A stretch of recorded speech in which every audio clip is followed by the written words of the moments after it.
Goodyear 400. Sunday afternoon at 2 o'clock. Carolina Country WCSL 92.9 FM, 1590 AM. Online at KTCBroadcasting.com.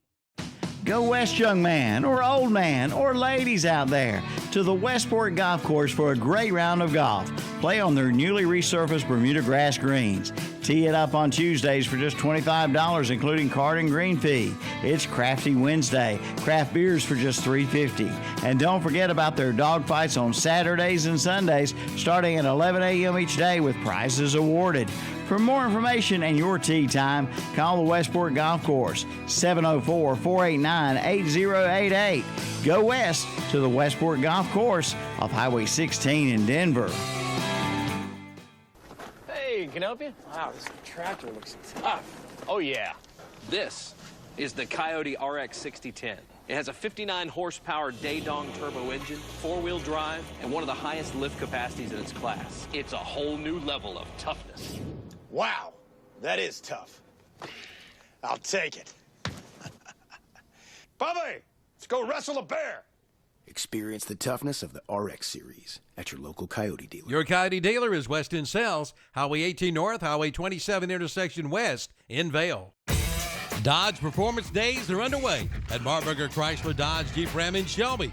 Come on in and get big performance. Lease a new 2025 Dodge Durango GT for $439 per month for 42 months. $39.99 total due at lease signing. No security deposit required. And just announced, lease a 2024 Dodge Hornet RT for $278 per month for 24 months. Come on in for all the details at Marburger Chrysler Dodge Jeep Ram, 1310 East Dixon Boulevard in Shelby, all during Dodge Performance Days.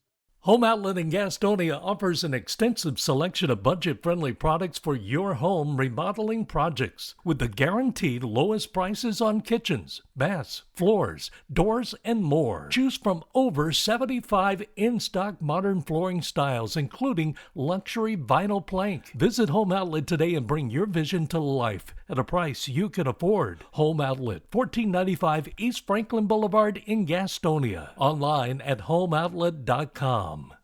The Get Out and Ride sales event is underway at Full Throttle Power Sports in Lowell. Get up to $3,000 off select models of Yamaha's side-by-sides. But that's not all. See the Suzuki King Quad with 0% financing for up to 36 months or $2,000 in customer cash back. And see the legendary Kawasaki Ninja bikes. And see the new Ninja Razor Pro lineup. All at Full Throttle Power Sports, 100 Indian Walk in Lowell. Online at ncfullthrottle.com.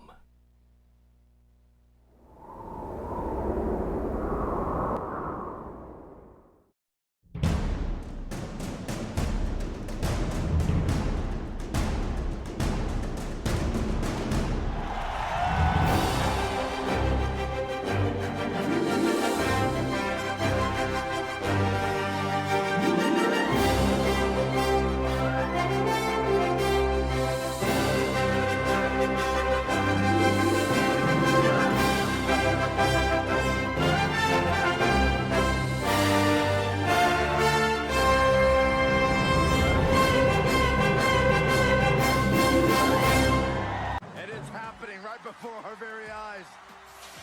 The following contest is scheduled for one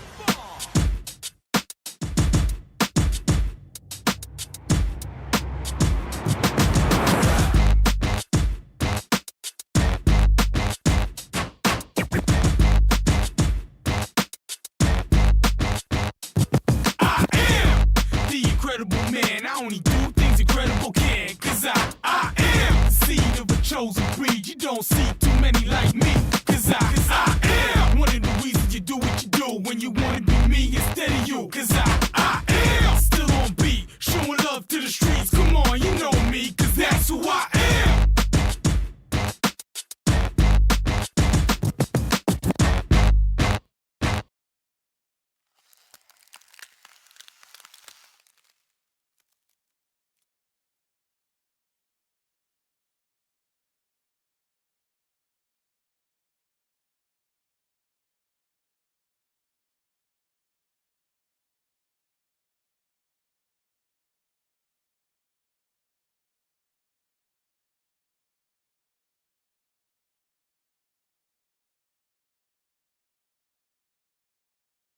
little ways to work and realized I didn't have my wallet. And the one time I forget my wallet, Terry, you know I'm going to hit something in that driver's ed car.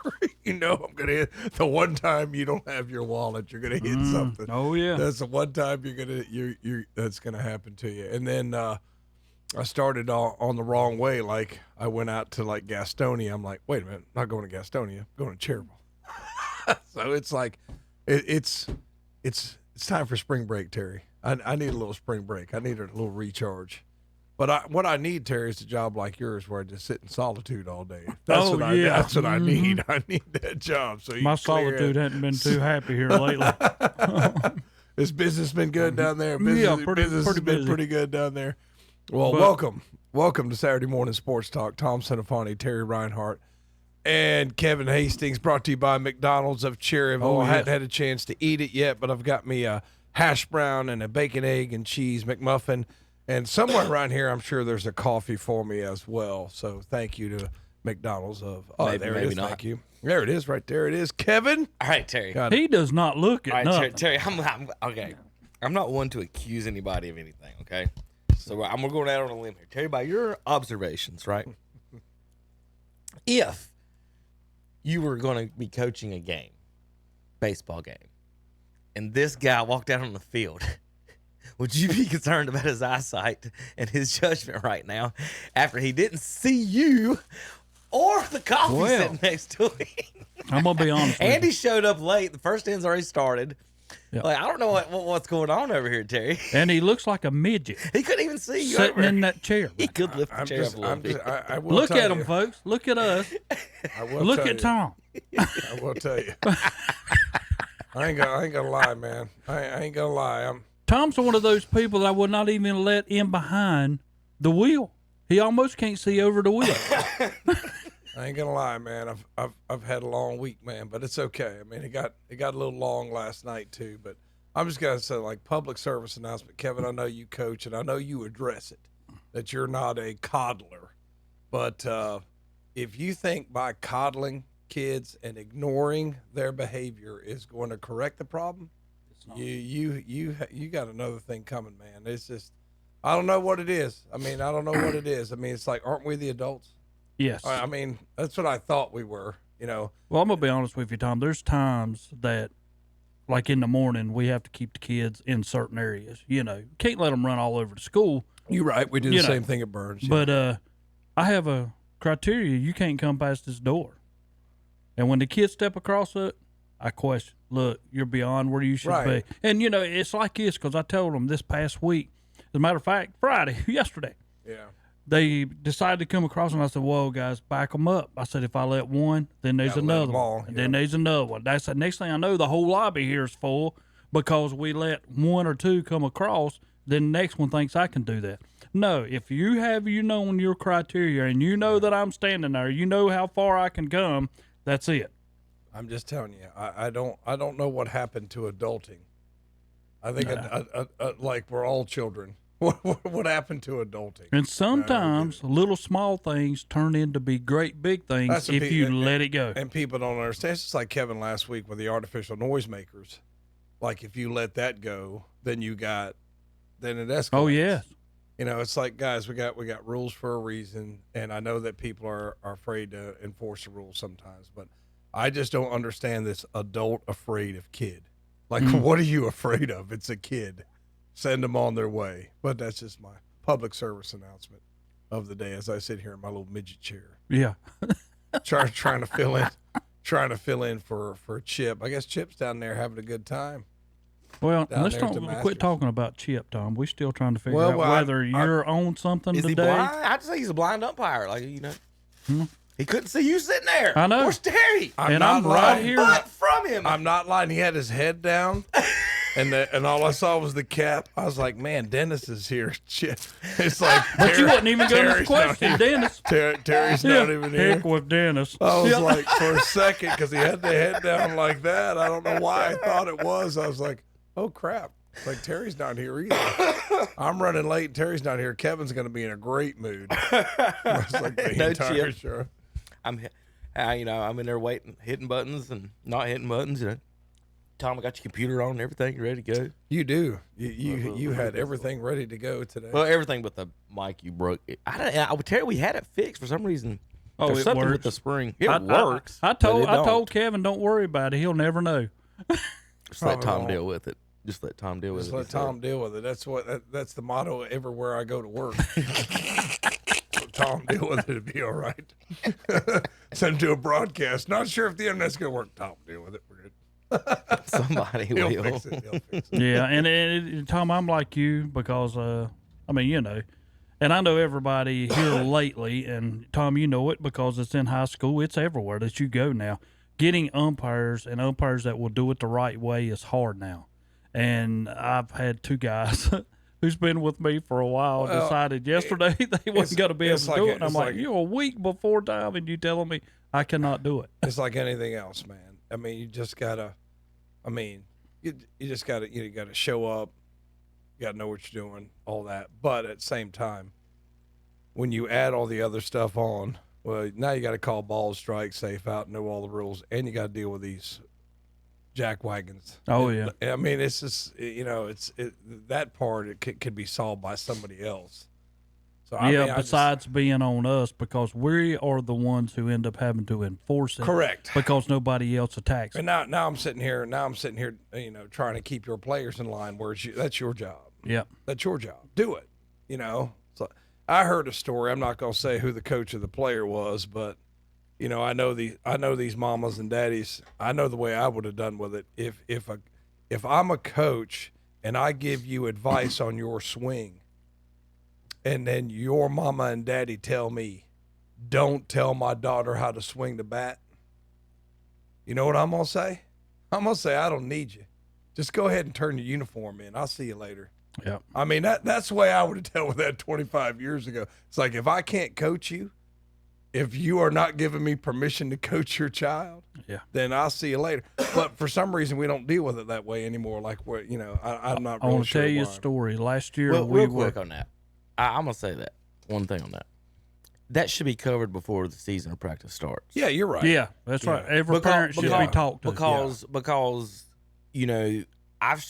I would say for my daughter's sake, not for my son's, for my daughter's sake, I've taught her a lot more than a lot of the other girls on the team have. So when we go to basic and they start hitting Terry and they're starting to show her hands and feet, she gets mad and frustrated. Why are they showing me? I already know how to do this. I'm like, just let her show you. I'll talk to her later. Say, hey, we've already gone over this. You don't need to show her that. I need you to tell her what to do. And that's what I've been like. He knows how to catch it. If he don't catch it, fuss at him. Like, but don't tell him how to hold the bat. Tell him to swing the stupid bat. You know what I mean? Yeah. And that's something before the season. And each kid, when I'm coaching, like, hey, this is. Do you want me to help him? The kids that Terry, I guess the baseball kids, Terry, the travel ball kids, and the kids that have played before, I never say anything to them about holding the bats, swinging the bats, anything.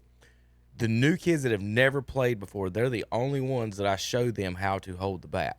Because the other thing that I teach, and you guys from umpires and baseball perspectives, I teach timing. Your swing, we can work on your swing as you get older and better. The new kids I'll show you how to hold it, but if you're playing travel ball and you're swinging and your dad's working and you're playing middle school ball, y'all guys handle that. I'm going to tell you to swing sooner. Watch for the curveball. Watch for this situation. That's how I'm going to teach that. So I think each one is a little bit different because the kids are different. Now, when you're in the whatever age you are, well, I guess you're talking, high school? Yeah, that probably should be happening. But my high school coach should be able to tell me what to do. I mean, it was just, I can remember, like, if I told a kid to do something, I need you to do X, Y, or Z, and the kid just told me, no, I'm not doing that. I'm like, it's fine, son. I just don't need you. Just go ahead and get your stuff. I'll see you later. Yeah. I mean, I don't understand why it's not like that anymore. It's just like, even if you didn't want to take the advice on the swing, you know what I mean? You could probably, I mean, I know there's a lot. Well, he told you to do this, but don't worry about it. We're going to do it this way. You don't have to go over and above and make sure I'm going to tell you, don't coach my daughter, don't coach my son. It's like, and that seems to be, I don't know if I'm crazy or not, but it seems to be more prominent in the baseball world. It is. I've never actually had anybody say that, though, to be honest. I mean, that was to me, And I know like it's different. I haven't coached in 13 years, but to me that would be like, well, I don't need you. You know, I mean, it's just like if that's your attitude, because what's that tell you? It's a me attitude. It's all about me. I don't care about you. I don't care about the team. I'm gonna do whatever I want to do. And then, but we've come to this society. Well, what does the kid want? Da, da, da. I mean, and I get that, but at the same time, adults got to adult, man. It's like this way. I told you, if you don't want to, first step bench. Second step is just go clean out your locker. I don't need you.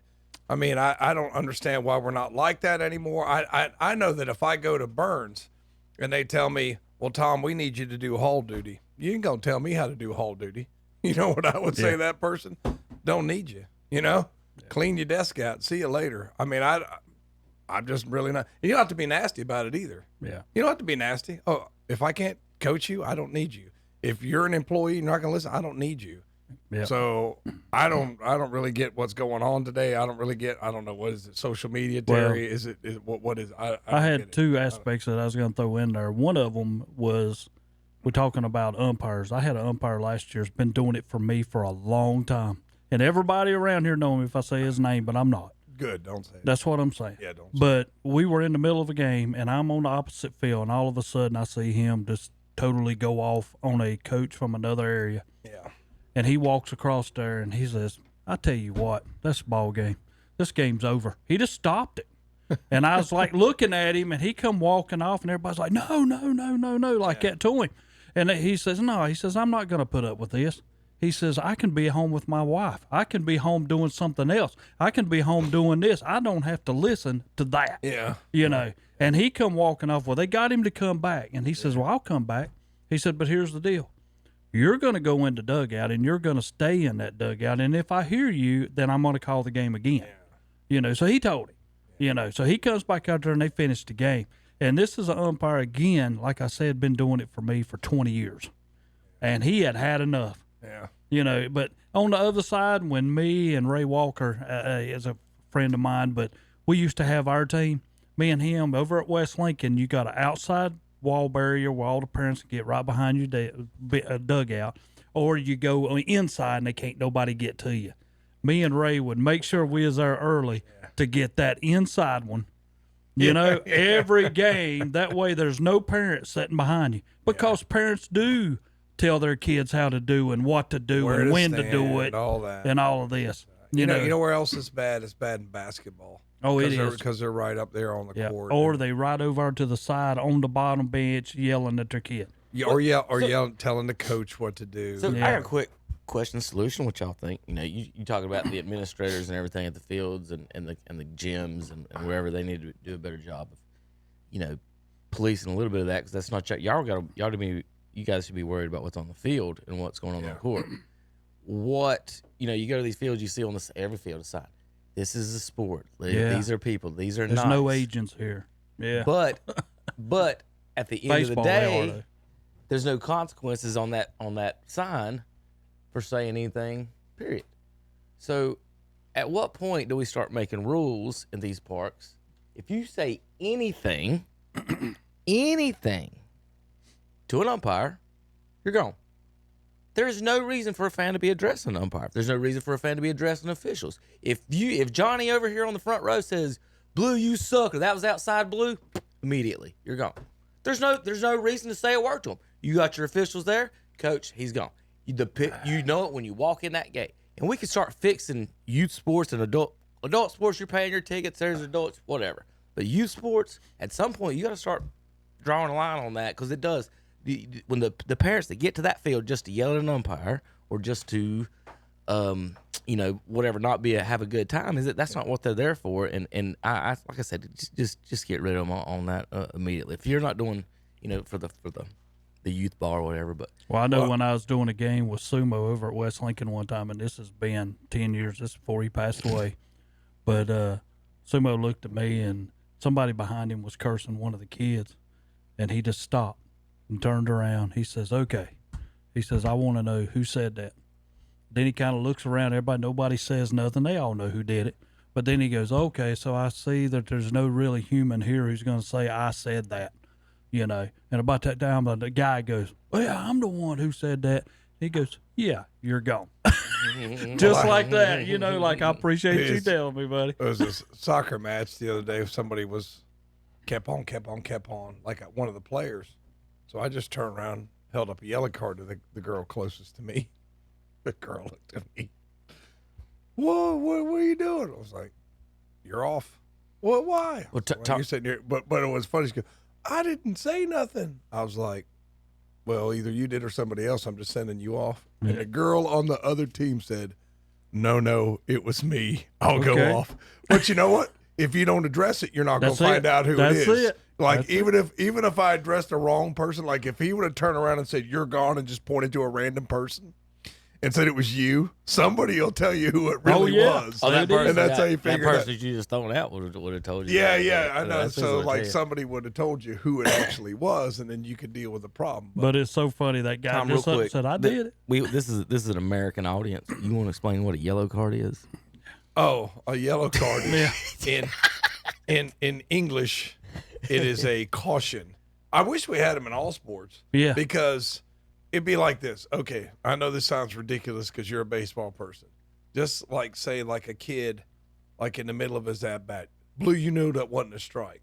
"Okay, that's a yellow card. You're out of the game. Coach, I need a sub." He's going to pick up with a 0-1 count. And it's like, what? And you'd stop it. But why do you got to give him a card, and why is it yellow? Why can't you just say, "You're out of here"?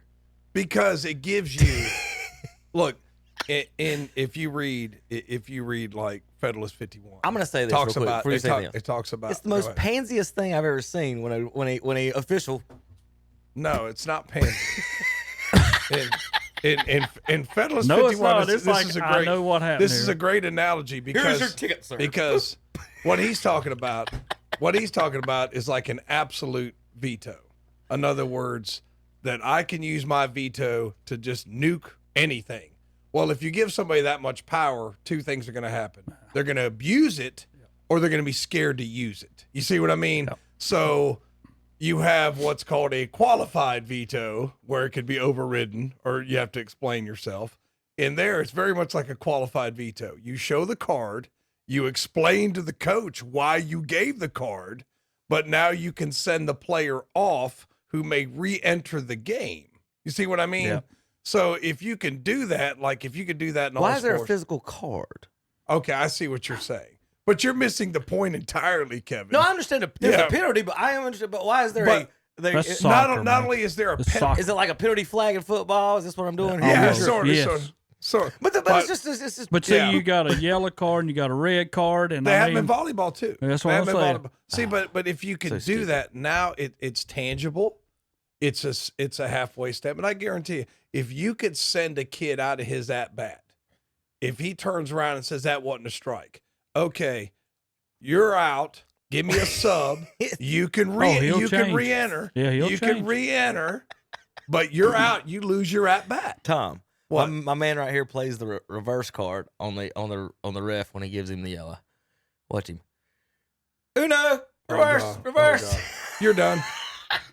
You're done. I'd have been like, You're done. "Yep, you're gone." Oh, you know what I'd say? That was a good one. You're done. Yep, real quick. It's so stupid. All right. It's not that it's tangible. Everybody knows you have to explain yourself. That's the It's a worst part. step. It's the worst part Right, to me. you have to I don't explain. never. I Right. understand if the coach comes to you, me explaining to him why I did it. But when everybody else and you're trying to explain to I'm not explaining to everybody. Your coach come to me and I'll tell him why. Heck with everybody but it else. forces it gives you a step, but it forces you as the official not to abuse it because you have to explain Yes. why you gave it. Yes. And if you can't explain why you gave it, then you really can't give it. Yeah, I agree. So agree. that's what I like about that, as opposed to what's baseball, son. You argue balls and strikes again, and you're out of the game. And what don't we want to do as officials? We don't want to throw players out of the game, or you have officials like, I just want to throw everybody out of the game, Yeah, they and I are don't have some to like explain that. myself and da da da da. I can just throw everybody out of the game. So I know it looks like a little sissy thing to Kevin, but it's really But I wish we had it in every sport. It looks It looks so It looks so British. Like, hello, here's your card. Yeah. Well, you always brag about being British all the time. Yeah. Here's your card. But it's kind of like in football where you throw a flag and you tell a kid that's your first unsportsmanlike. If you get another one, you're out of the game. And then they get the 15-yard penalty too. See, there's in between. I just want a steps. different method of delivering the penalty. I see what you're saying. Can I do that? Can we do that? That's just all I'm asking. But that's what makes that's what makes baseball hard, Terry. Is there's not a lot of in between. You know, I'm not going for the throat, but I've got to put it up. Besides, that's your warning. You know what I mean? There's like a consequence, whereas the consequence is warning gone. Yeah. You know what I mean? And there's just not. In football and in basketball, technical foul. That's your first one. Here's a free throws. You get another one, you're gone. See, a lot of other sports have that in between before you give them the death penalty. And that's why you can give a technical in basketball. Boop. Okay, 2 shots, no big deal. Yeah. Your player's been warned. You get another one, he's out of the game. We had our county championship in basketball, and it's at Northbrook. Don't get me wrong, it's a small gym. But, I mean, you know, for what we're doing, kindergarten, first grade, second and third graders, come on, get real. But I end up having people, Terry, how many coaches they got? Because all of a sudden, a couple parents are over there standing behind them. And I walked over and I said, look, either y'all going to have to go back over there in the stands or you're going to go out that door. Them 2 guys step out the door. Yeah. But they not far behind them, only maybe 7 or 8 feet behind them at the door. Yeah.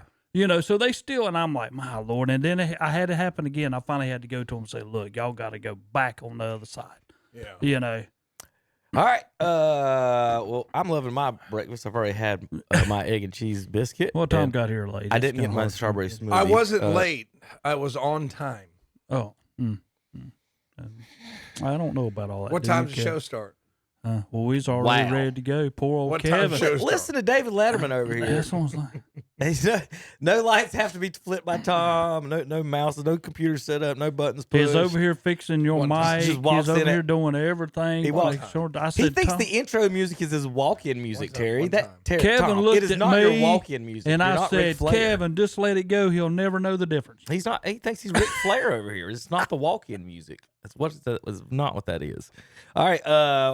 What are you going to have for breakfast, Tom? In a minute, I see a hash brown over there. Terry, what about you? I've already told our studio audience that I will have a hash brown and a bacon, egg, and cheese McMuffin, and I've already put my coffee in my Yeti, so I will enjoy that when we get a commercial break. And I do want to thank Cheryl. I do throw it away every week. Yeah. One time I didn't. I do want to thank McDonald's of Cherryville for doing this for us and listening to us because it's a great thing. I had a hash brown and I got a sausage, egg, and cheese McMuffin that I'm eating on right now. So, Tom, you said you've left the trash one time, but you've left your Yeti like 7 times. But that's not trash. So no. What I'm saying is that if you're a betting man, there's better odds that Yeti's getting left here today than that coffee cup. Correct. That is correct. JP, what are you having for breakfast in there? I believe I got a sausage, egg, and cheese McMuffin. We didn't hear him at all. Nobody heard There is a. Y'all hear me now? We still cannot hear you, JP. For some reason, we're not. It's hitting on the thing. I don't know why we're not hearing him. And maybe one of those things where JP just can't hear him today. So that's probably a good thing. Probably all right. So we heard him a while ago. We did. So I don't know what changed from that. But anyway, we are enjoying our McDonald's breakfast. We've got giveaways today. NASCAR giveaways today. I've got 4 tickets to tonight's Xfinity race. Today's Xfinity race. Starts at I think it's at 4:00 today. Is the actual green flag? Let me get down to that. Make sure. Coverage starts here on KTC Broadcasting at 3. I do know that. We do have coverage of that. U.S. Marine Corps, Martinsville, Darlington. Give me the weekend schedule here, guys. All right, Xfinity qualifying is at 11 a.m. The race, 3:30. So you got plenty of time. I got 4 tickets for the race. If you want to go to it right now, call JP. Tell second caller to call JP and say I'm loving it. Our McDonald's breakfast. Don't forget, Chip is is enjoying breakfast. Some McDonald's breakfast somewhere this morning. Second caller, during the break, as soon as I go to commercial, say ktcbroadcasting.com. Second caller in to say, I'm loving it. You win 4 Xfinity Series race tickets today in Darlington. Got 4 tickets for Darlington's Xfinity Series race today. Call in. Second caller to call in and tell JP I'm loving it. As soon as I go to break and you start hearing commercials here, we'll be right back. ktcbroadcasting.com.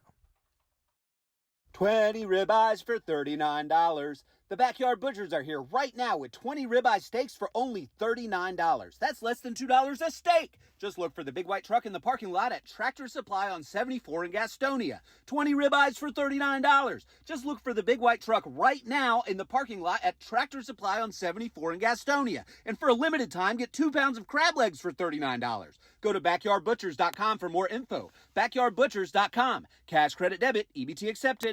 Hey, look, it's Gary Dellinger with Dellinger Electric. Gary, what's going on? Hey, Calvin, just stopped by to see how the new jingle was coming along. Well, as a matter of fact, we just finished it up. Want to hear it? Oh, I can't wait. Here we go. When it comes to your wiring, you don't want to monkey around. Call Dellinger Electric. They're the best electricians in town. Well, what do you think? I don't know. I mean, it doesn't even give her phone number.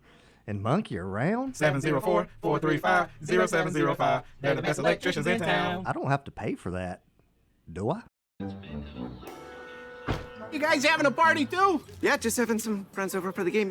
Is that safe? More plugs, more power. You're all ready for the game. 4 new outlets, all with USB, and the projector's hooked up to a new dedicated line. Oh, heck no. What happened to the game? He likes to do it all himself, doesn't he? Yeah, that's Bob Malarkey. You don't have to put up with any malarkey. Call 888-8-Sparky. Yeah. What's up, Doc? It's the Bunny with the Money, back again this year. You could be the winner of a $1,000 shopping spree at one of our local merchants. Register today at Kimbrell's Furniture on West Dixon Boulevard in Shelby, at Hillbilly's Barbecue on South Main Street in Lowell, at Marburger Chrysler Dodge Jeep Ram on Highway 74 Bypass East in Shelby, at the Captain's Cap on Linwood Road in Gastonia, at Alley's Cafe, Highway 180 North in Shelby, at Carpet One Interiors on East Ozark Avenue in Gastonia, at Eric Johnson Auto Sales on the Tryon Courthouse Road in Cherryville, at Full Throttle Power Sports on Indian Walk in Lowell, and at Norris Merchandise on Highway 18 south of Shelby. The drawing will be held Friday, April 18th, so be sure to register for this year's Bunny with the Money. Summertime driving fun starts at Oak Grove Auto Sales, Service, and Body Shop in Kings Mountain. Take a look at a 2016 Acura MCX all-wheel drive, priced at $13,995. Also a 2012 Honda Odyssey EX, priced at just $99.95. And scoot around town at a 2013 Scion XD, only $69.95. Check them all out and more at Oak Grove Auto Sales, Service, and Body Shop, 522 Oak Grove Road in Kings Mountain, online at oakgroveauto.com. It's the 28th Annual Foothills Merry-Go-Round Festival, Saturday, April 26th from 11 to 8, Sunday, April 27th from 1 till 8, all at the Shelby City Park. Thrill rides, kiddie rides, fun games, inflatables, and more, plus Captain Jim's Magic Show and Circus Stella. And there will be special entertainment and characters including Spider-Man, Batman, and Captain America. Armbands will be $10 each day per person. Includes all amusement rides and entertainment. For more information, go to cityofshelby.com/parks or call 704-484-6821. And we're back on Saturday Morning Sports Talk with Kevin and the gang. I know they can't hear me, so I'm just gonna. Now we figured out how to hear you. Oh, okay. We just didn't want to, apparently. We got a scab on the board. We didn't want to, apparently. We got a scab. No phone calls yet, so. All right, so didn't give the phone number, 704-435-2845, 704-435-2845. If you want Xfinity Series tickets, call JP, tell you I'm loving it. And you can get Xfinity Series tickets today in Darlington today. Stay tuned. We're going to talk a little NASCAR right now. First, Tom, I want you to show the folks at home your wallet. This is funny. Go ahead, Tom. This guy's been on me since I walked in the door. I don't blame you. Just show the camera how. Terry, you're the worst employee. Look at that. Now turn it so the folks at home can see the 3-dimensional the size of this thing. All you have to do is look at it. Wait a minute. For comparison, folks, close it back up, Tom. This is a coffee cup. They are roughly the same. Look. Almost, he can't fit. His is about as big as mine. No, there's no way. Almost... There's no way. That's not even close. Yeah, Terry, let me see it. That's what I'm saying. Look, there's no way that's close. Yeah, it's almost the same size. No, there's no way. That's not Mine's even the close. of all y'all combined. Look at that. And mine's almost your size. Nah, I not got even 5 cards and some cash in mine. You guys have, I don't even know what is in So Terry, tell this man that important people have big wallets. Yeah, yes, I guess. Just for that, so I've got this for you. So Tom did Tom's this. He is bigger Seinfeld than the other mine day, because but he's still doing high school ball. it reminded me of this. the most one of the most famous episodes of Seinfeld, George and his wallet. You got a skull for your brain, a plastic sleeve for your comb, and a wallet for your money. Look at this thing. That Tom's. Look, it's exactly the same thing. I got a feeling that Tom's bigger than that. Look,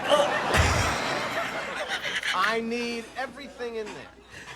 Terry, look at this. More cow here than here. Double cheeseburger. Tom, hold your biscuit up.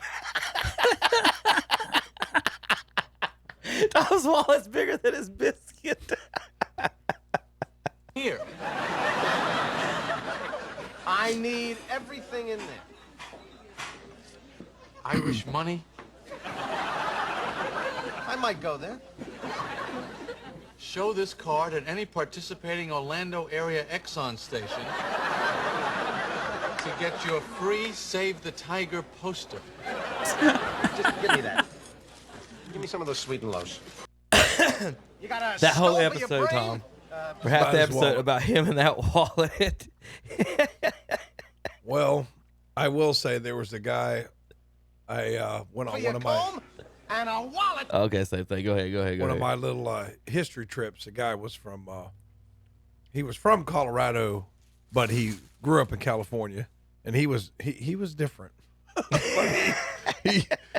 he goes, I put it on there. He goes, hey man, what the F is that? I'm like, it's my wallet. He goes, oh my God. So he came up and took a picture of it. And he was one, he never like texted. He always voiced to texted. Didn't matter if anybody was in the room or not. Like he just voiced to texted. So he's got his phone goes. So he takes a picture and says it, hey man, look at this guy's effing wallet. And I was like, he was actually very cool, but he was just different. He was just a different cat, man. Oh, He's a God. different cat. I got a kid on our team. He sounds like he's from Brooklyn. Talks like yeah from Sandlot. That's what I want to call him. He's yeah. All right, Tom. I would tell look, that. Terry. I do want to say this. Look at this. Terry, real quick. Okay. One more. My back is killing me. Of course, because of that wallet. You got a filing cabinet under half of your ass. This is an organizer, a secretary, and a friend. Look at you. You're on a slant. Just give me a couple of napkins.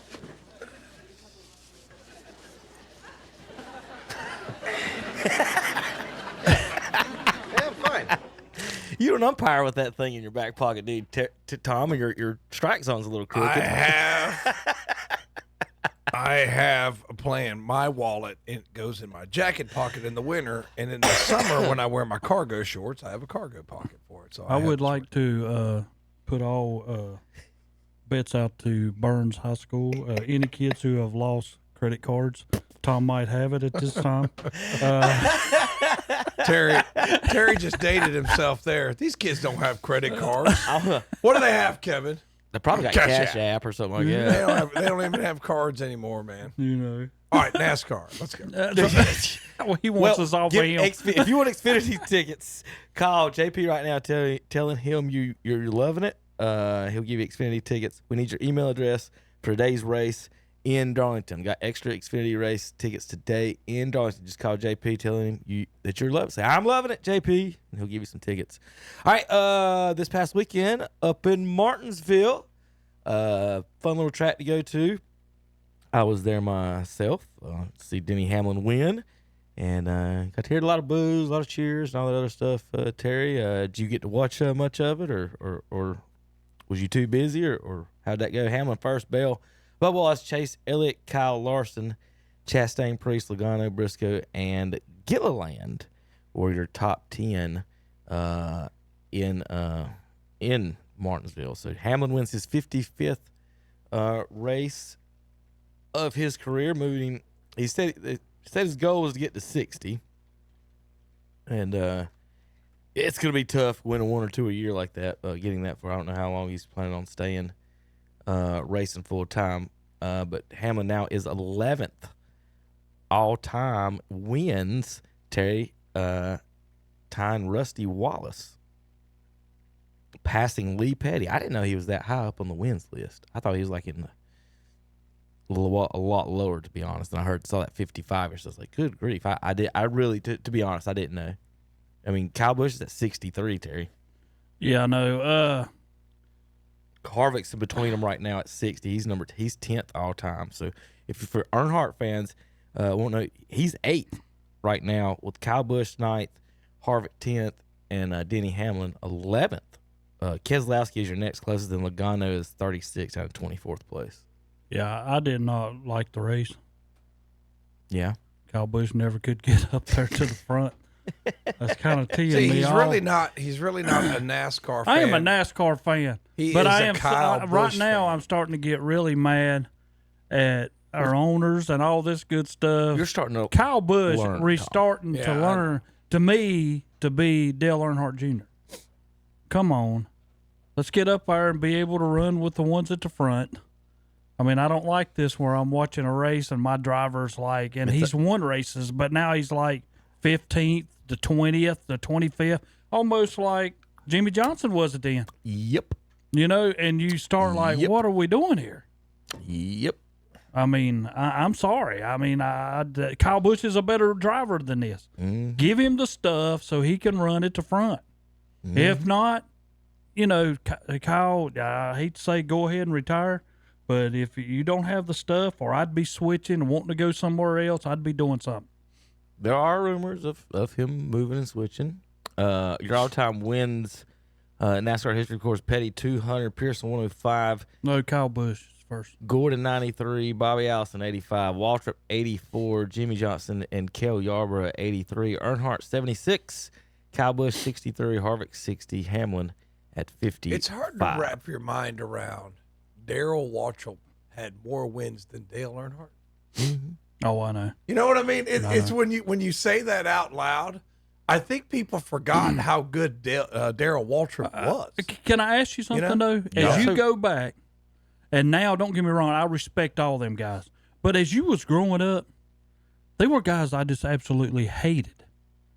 Darrell Waltrip was one of them. Because he was kind of a whiner. Yeah. You know, Jeff Gordon was another one.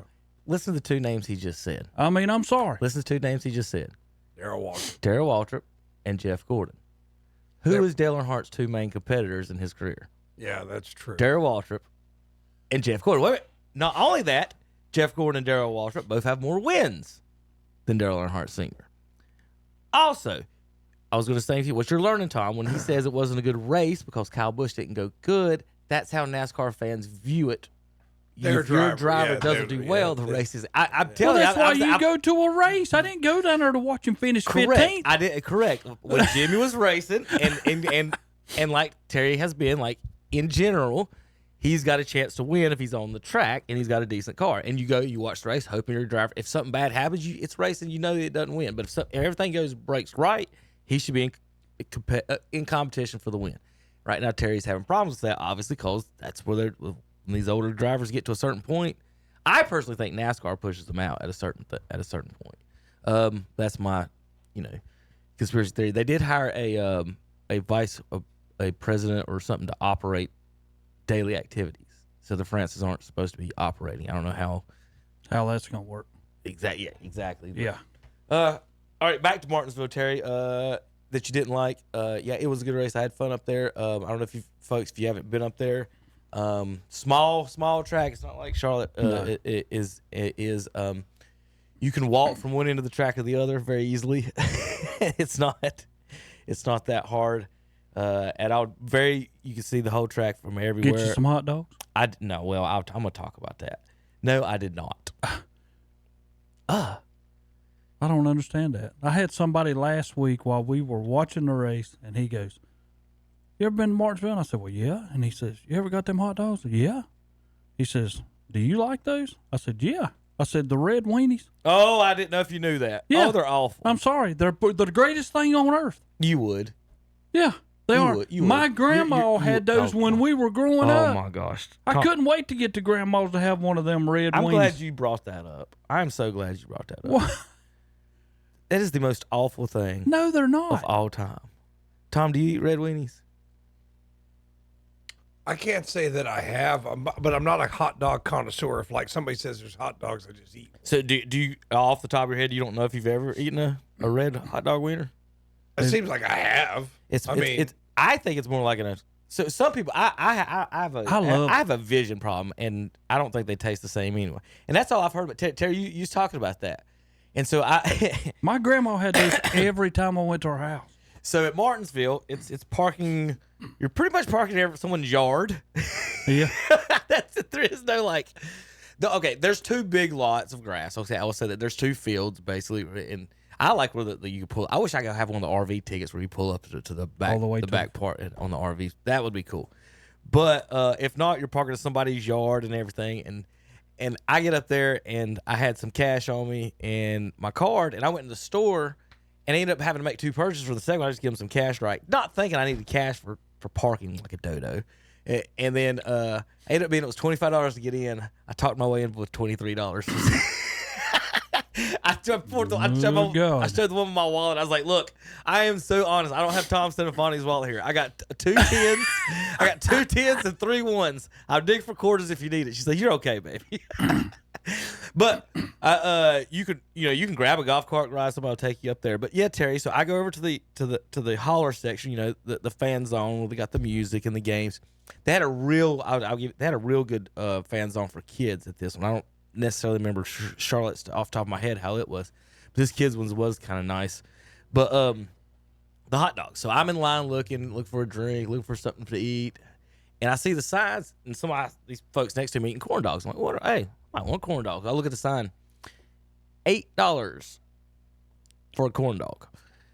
I'm like, good God, well, how much are the Martinsville hot dogs? And then next one was a sign, 4 for $10. See? Well, it says they're out. What would they change the hot dogs? Huh? No. Iconic Jesse Jones hot dogs out at Martinsville Speedway. Replaced by whatever. They were red. They look just like that. Okay. Whatever that is, they're red hot dogs. And so I'm sitting there looking. I'm sitting there looking. And I was like, so you get a bag of hot dogs. You like 4 of them for the same price as one corn dog, basically. And you're just looking at it. And I'm like, oh, that ain't bad. So I'll get up in line, Tom, and they've got a bucket there of just probably 100 or 200 of them red weenies already cooked sitting there. And I was like, that's disgusting. So no, I did not get a bag of red weenie hot dogs. That's exactly what my grandma had. The Jesse Jones. They are fantastic. If they were made like city lunch hot dogs, I would have probably got the bag of them. But I'd have got the 4 for $10. But it's funny you would say that. Like if you go to West Lincoln, I will say that, Terry. Like if they let you in the box, they treat you very well. Yeah. Okay. Oh yeah. So once they let you in the box, you go in there, and there's a table. Like if you just sit down, sit down like you're getting all your stuff ready to do the broadcast. Hey, we got city lunch hot dogs right over there. Yeah.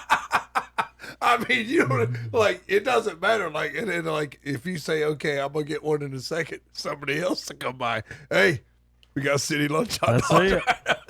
I was like, in West Lincoln, a city lunch hot dog is like a red letter day. And if you get a city lunch hot dog, they love this is city lunch hot dog. All right, so there you go, Tom. There's your bucket of wieners. They do like aesthetically. I guess, yeah, I'm with you. I won't say why, but I just no. I won't say why. I'm glad you won't. But I'm just saying, like, but it's just like I don't think I can eat that. No, I couldn't. So I didn't, Terry.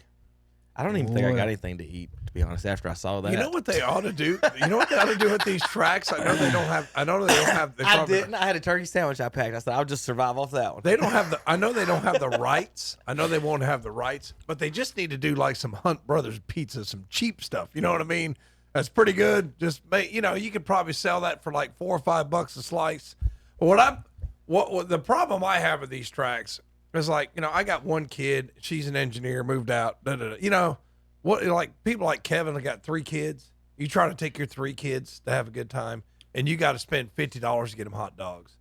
That's to me, that's beyond stupid. I mean, it's just like, why don't we consider people who have children and want to take them to a game? Tom, I saw something this morning, and I can't remember what it was. It was on TV, but they're having free concessions. Okay, yeah, I'm going to bring that up in a little bit. Yeah. We're going to talk about it. So real quick. So, Tom, what you're right, what you're talking about there is, and that's what I called my wife about. So we're at the Cookout 400, right? Yeah. There's no cookout booths. Okay? So I'm looking at how much I said a corn dog was? $8. So, Ross, you just said right. If I want to take me and my 2 children for 1 corn dog each, no, not counting drinks or anything else, it's $8 or $24 plus tax for 3 corn dogs. So I said, you know what? I'm going to eat my turkey sandwich. I left the track, and you know where I went? Cookout. And at the actual cookout, I got a double cheeseburger, a corn dog, and some hush puppies, and a shake for $11. So it's either the $8 corn dog down the track at the Cookout 400, or wait an hour and eat for $11 like a king at the cookout. I mean, you see a man with 3 kids, and the corn dog's $8. Automatically, it should be okay. For the kid, it's $4. It should be. You know what I mean? I just don't understand. Or less, because the kid's probably not going to eat all that corn dog. Everybody talks about, well, we need people to have kids in America. Well, if you want people to have kids in America, how about doing some things that encourage people to have kids? Like if I take my kids to a football game. Okay, if my kid is 12, why are they paying the $8 like everybody else? Why isn't it $4? You know what I mean? Yep. If you have a 6-year-old kid, I could see, okay, we still got to pay refs and everything, $2 for the 6-year-old kid. You know what I mean? $1, something nominal. Okay, I'm fine with that. I just don't understand the way we just rip off families and then turn around and say, oh, we need our families to be bigger. It's like, well, help them out. And I did shut one of my friends was complaining about the insurance at work, Terry. When you put your kids on it, like you put 1 kid on, your insurance goes up. Yep. And if you put 2 kids on, it goes up again. But if you put 5 kids on, it's the same as 2. Well, one of my coworkers was complaining about that. And I'm like, dude, you got 1 kid. He's got 4. Shut up. Yeah. You know what I mean? Just shut up.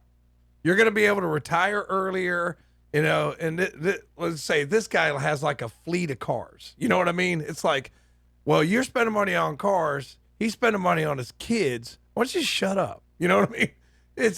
I don't get it. I think that's the best policy in the world. If somebody's got 4 or 5 kids, what do you got to do? Charge them $2,000 a month for insurance? Yeah. And he's a teacher. I mean, come on, let's help the people out with kids. All I'm saying. What do you got here? I ain't got it up yet. Keep talking. Oh, okay. Well, I thought you were getting ready to go to a video there. Well, I'm going to show you something. But I'm just saying, have a little mercy. I mean, just everything's gotten so crazy expensive. Just help the people out with. I actually, my wife, she's worried about. She listens. It's the worst thing about being retired is you listen to too much TV. So, there's going to be a toothpaste shortage. So she's like, should I go out and buy 3 tubes of toothpaste? I was like, Jackie, there's 2 of us in this house. Yeah. There's people with 5 kids. What are we going to do with 5 tubes of toothpaste?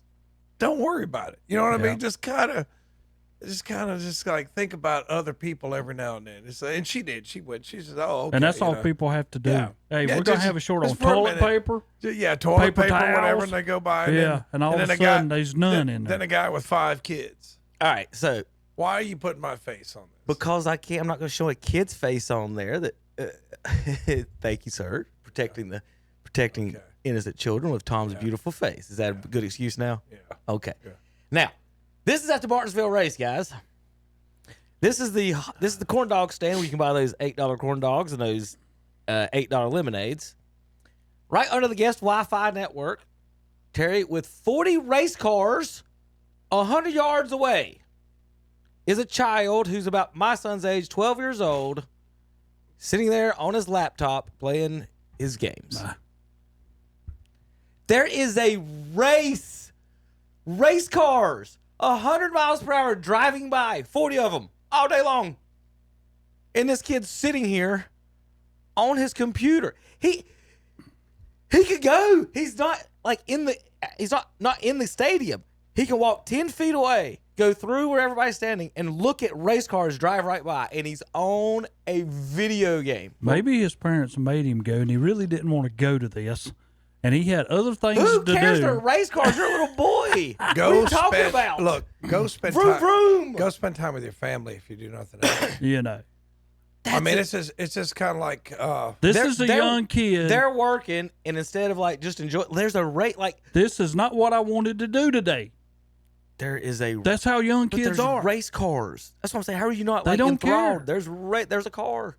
That's if awesome. that's not what's in my vocabulary for me to be educated today, I'm not going to do that. This one blew my mind. I'm like, there are people will die. People call in this radio show to get tickets to this thing, and Kevin, I'll go ahead and tell you, it got so bad, especially amongst my freshmen.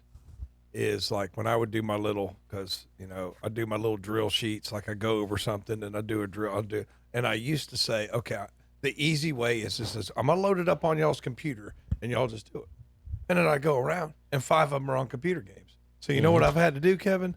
I've had to completely just shut down the computer and say, y'all come get this paper. And one of my kids like, you're killing a lot of trees. I'm like, but in the back of my mind, I'm like, I have to kill trees because we could make this easier, but you choose to make it harder. You know what I mean? Because I come around here, man, get off the game, get off this, get off that, because they make these algorithms, they figure out which games you like, and then they get you addicted to the games, and then you can't get off of them. So I've got to adjust and say, okay, we're just going to go paper copies today. And I hope they don't look at my paper copy count because they'll probably send me a bill.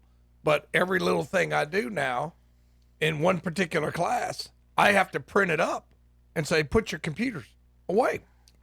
A standard pine tree produces 10,000 sheets of paper. Tom, go plant you one. I will. And then is that what they make it out of, Kevin? Pine?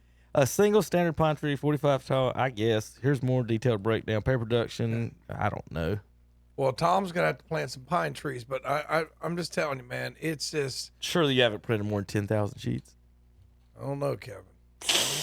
Close. I'm printing a lot of sheets. We'll print 2. Oh, God. Plant 2 pine trees. Put it on your bill. Well, you're trying to go so fast. You know what I mean? You're trying to go so fast and get everything covered. It's a pain.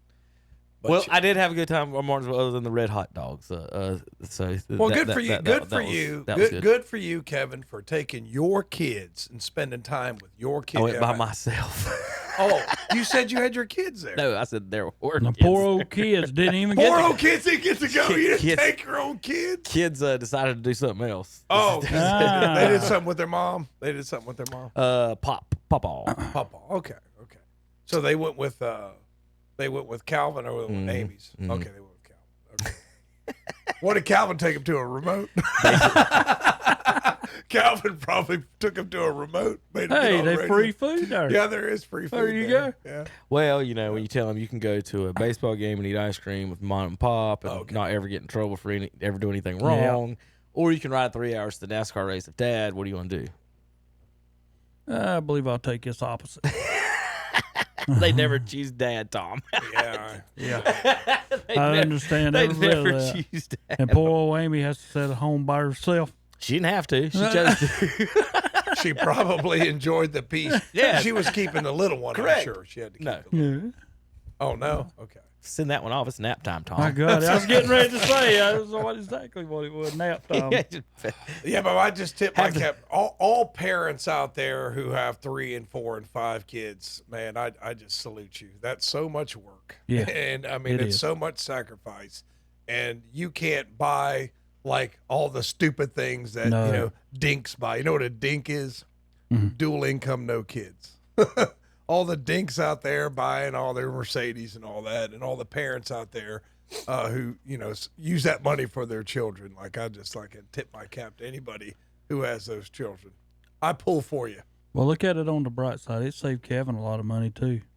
Mm-hmm. Dad took care of the kids. 3 hot He dogs didn't is have to buy. $25, right? You know. I think Calvin enjoys that. I think Calvin would probably pay Kevin to take the kids. As grandparents do that. Grandparents love kids. It's saved on corn dog money, Tom. It does. Let's see. Let's see. You get some more NASCAR. JP, I know we got a break. We're going to take a bunch of small breaks here in a minute.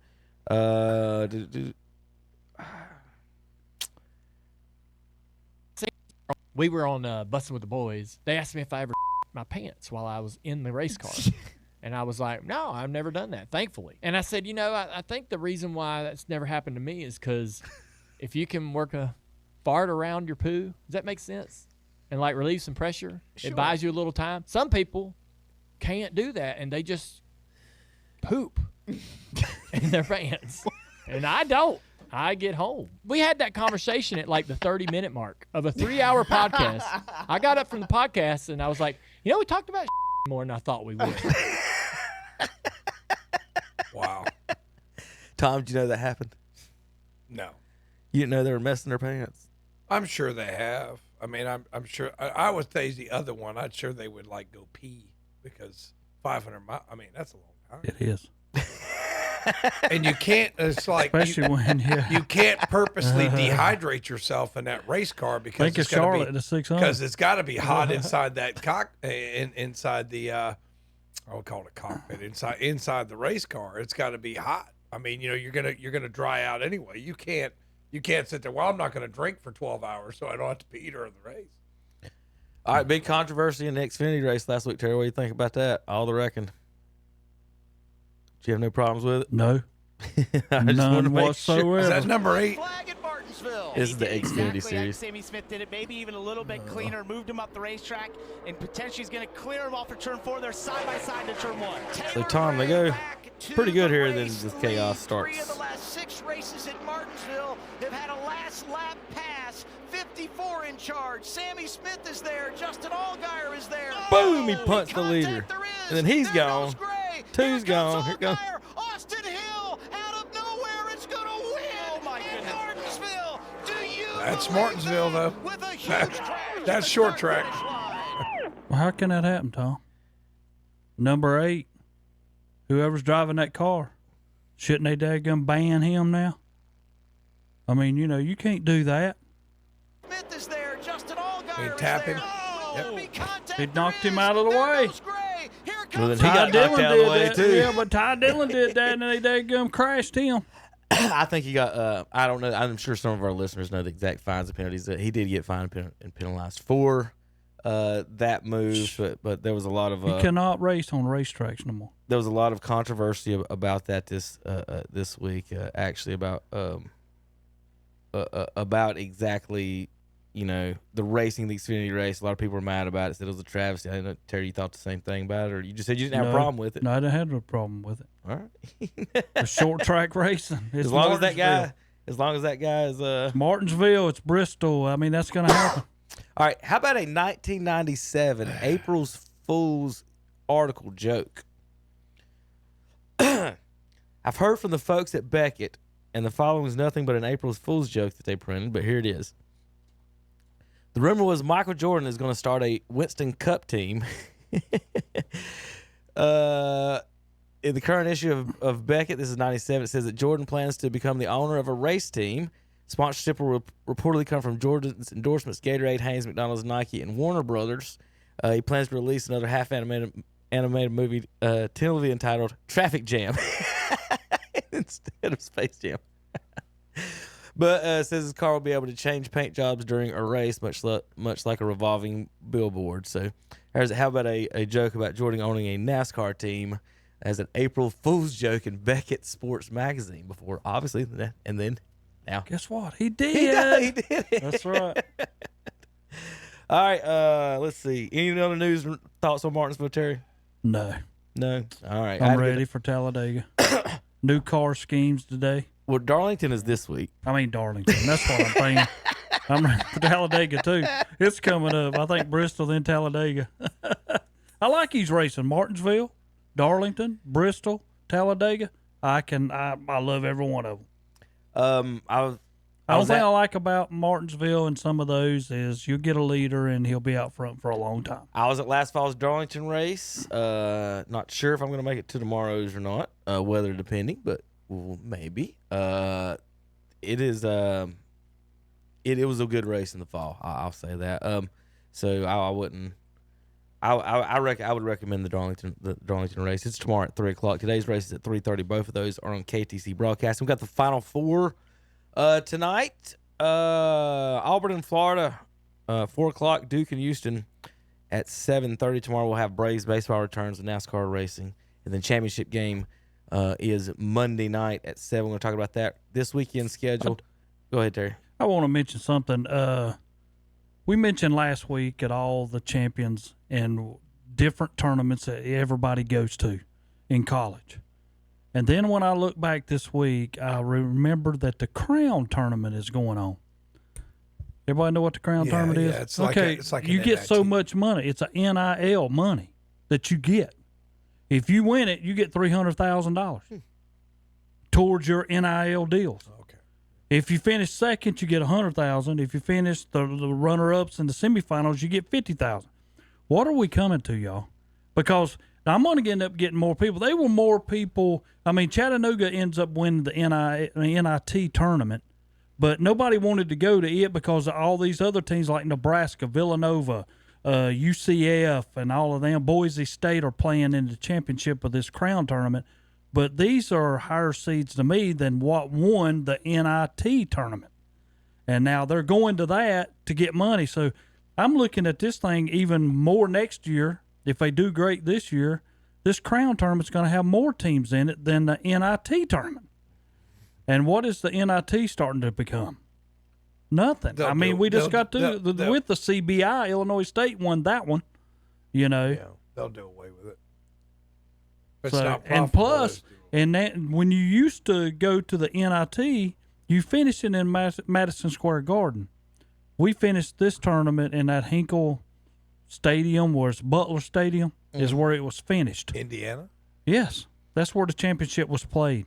And I'm like, why all of a sudden is the NIT losing credibility to me by going from New York to Butler Stadium? I know what Kevin's going to say. Write a bigger check. Yeah, there you go. Yeah, but I don't like the all right, all we'll of a sudden you're playing for money. We'll talk about that in a minute. KTCBroadcasting.com. The NASCAR Xfinity Series. The grandstands rise to their feet. Green is in the air. Taylor Gray off and running. Heads to South Carolina. Tunnel off turn number 4. One car goes for a spin off the corner. For a Saturday afternoon clash at the track too tough to tame. Here comes Allgaier to the checkered flag. It's the Sport Clips Haircuts VFW Help a Hero 200. Saturday afternoon at 3 o'clock on Carolina Country WCSL. 92.9 FM, 1590 AM, online at KTCBroadcasting.com. There's a lot to be excited about in 2025. And for your Atlanta Braves, it's all about a fresh start. 1-2, he hits one well. Deep left field. Gonna head back to the wall. Boom! A 2-run home run! Hear Braves baseball on Carolina Country WCSL and The Boss WOHS. Every weekend right here. Start your engine! Welcome to Kyle Petty's Back Then Again Country Countdown alongside the NASCAR legend. We're Charlie and Debbie. Yeah, I think a lot of people thought they were going to lose their girls to Carl Edwards. Have you ever seen Carl Edwards? When he first came around, I didn't know he had a shirt because he never seemed to have one on. He can't even play the hook. It's Kyle Petty's Back Then Again Country Countdown with Charlie and Debbie. Friday afternoons at 3 p.m. on Carolina Country, WCSL, online at ktcbroadcasting.com. Join us for our live Sunday morning worship services on WHS. It's the Sunday morning worship service from Calvary Baptist Church in Shelby, and on WCSL, it's the Sunday morning worship service from First Baptist Church in Cherryville. You got to check it out. The Lithia Creek Tavern at the Lincoln Country Club. They have all your favorite beverages along with some great food, all kinds of sandwiches. Check out the breakfast items too, and check out their great weekly specials. Open 7 a.m. till 10 p.m. Monday through Saturday, 7 to 8 p.m. on Sunday. Book your event at the Lincoln Country Club, and for tea times, call the Pro Shop at 704-735-1382. The Lincoln Country Club and Lithia Creek Tavern, both at 2052 Country Club Road in Lincoln. Like them on Facebook too. For over 60 years, Honda Motorcycles of Shelby has been serving this area, and they continue to do so today.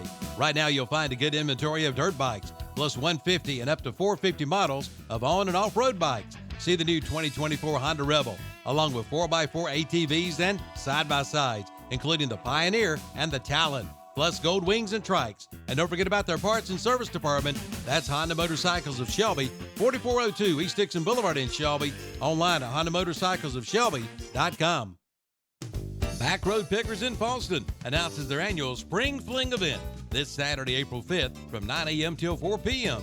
It gets bigger and bigger each year. Beardo Brothers Barbecue will be back. You'll find sales everywhere. Inside, over 45 vendors and 25 vendors outside. Don't miss it. It's the annual Spring Fling event this Saturday, April 5th, 9 a.m. to 4 p.m. at Back Road Pickers, 3949 Falston Waco Road, and check their Facebook page for more information.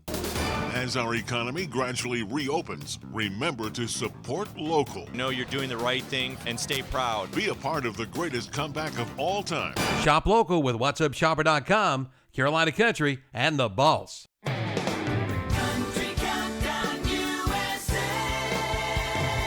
I'm Lon Helton, inviting you to join me as I count down the week's top 30 with my co-host Keith Urban, who can't wait to hit the road. I feel like a racehorse just sort of at the starting gate, just kicking at the stalls, trying to get out. I can see the track, and I'm like, oh, just let me at it. That's Keith Urban this week on Country Countdown USA. Wednesday at 1 p.m. on WCSL 92.9 FM, 1590 AM, and KTCBroadcasting.com.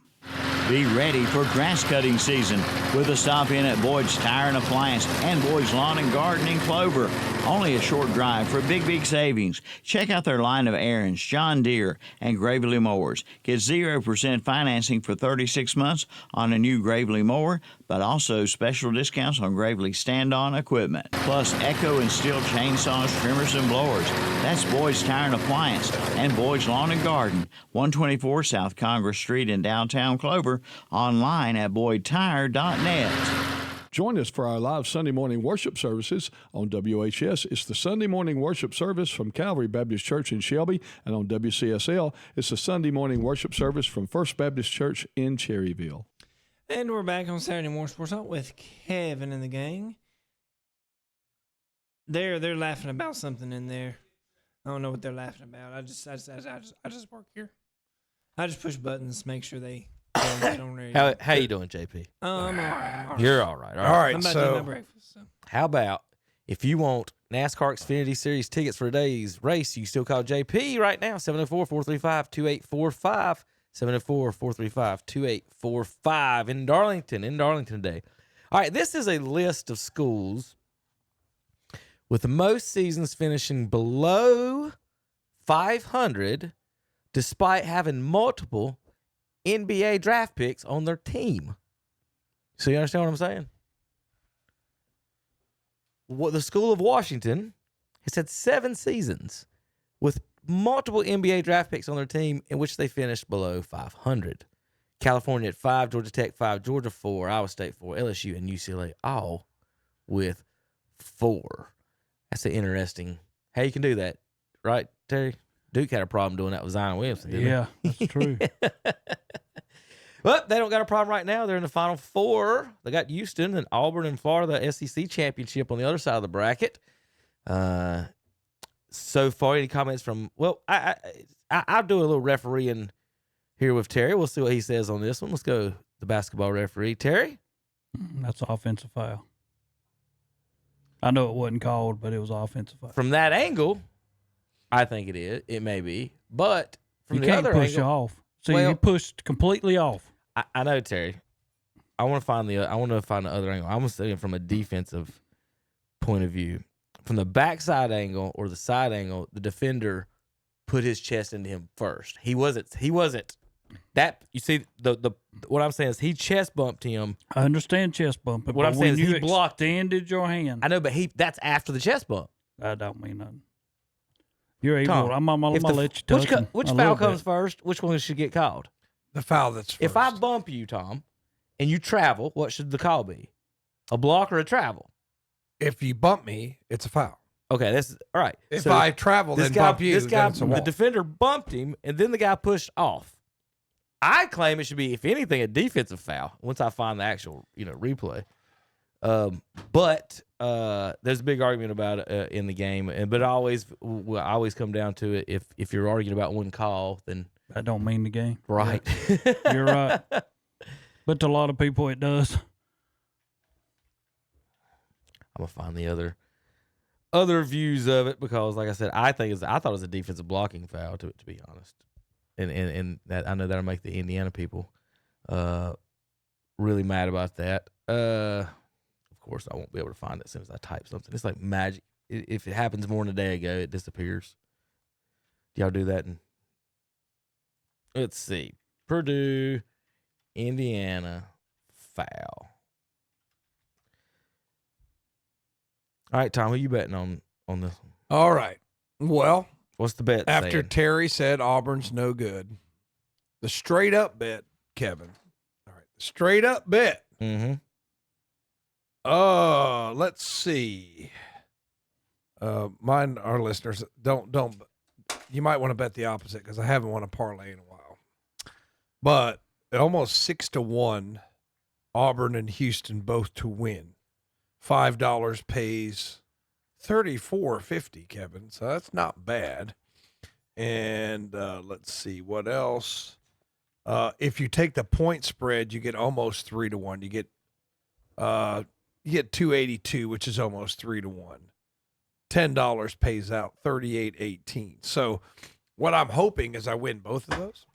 So they straight up, but I also took the point spread, Auburn plus 2.5, which is kind of stupid to take 2.5 points in a basketball game. But Houston plus 4.5, that might make a difference. But if I was advising any of my fellow parlayers out there, I mean, it's pretty good odds, Kevin. You know, straight up paying 6-1. You know, if you got some money and you want to put a Franklin down on that, I think it's worth it.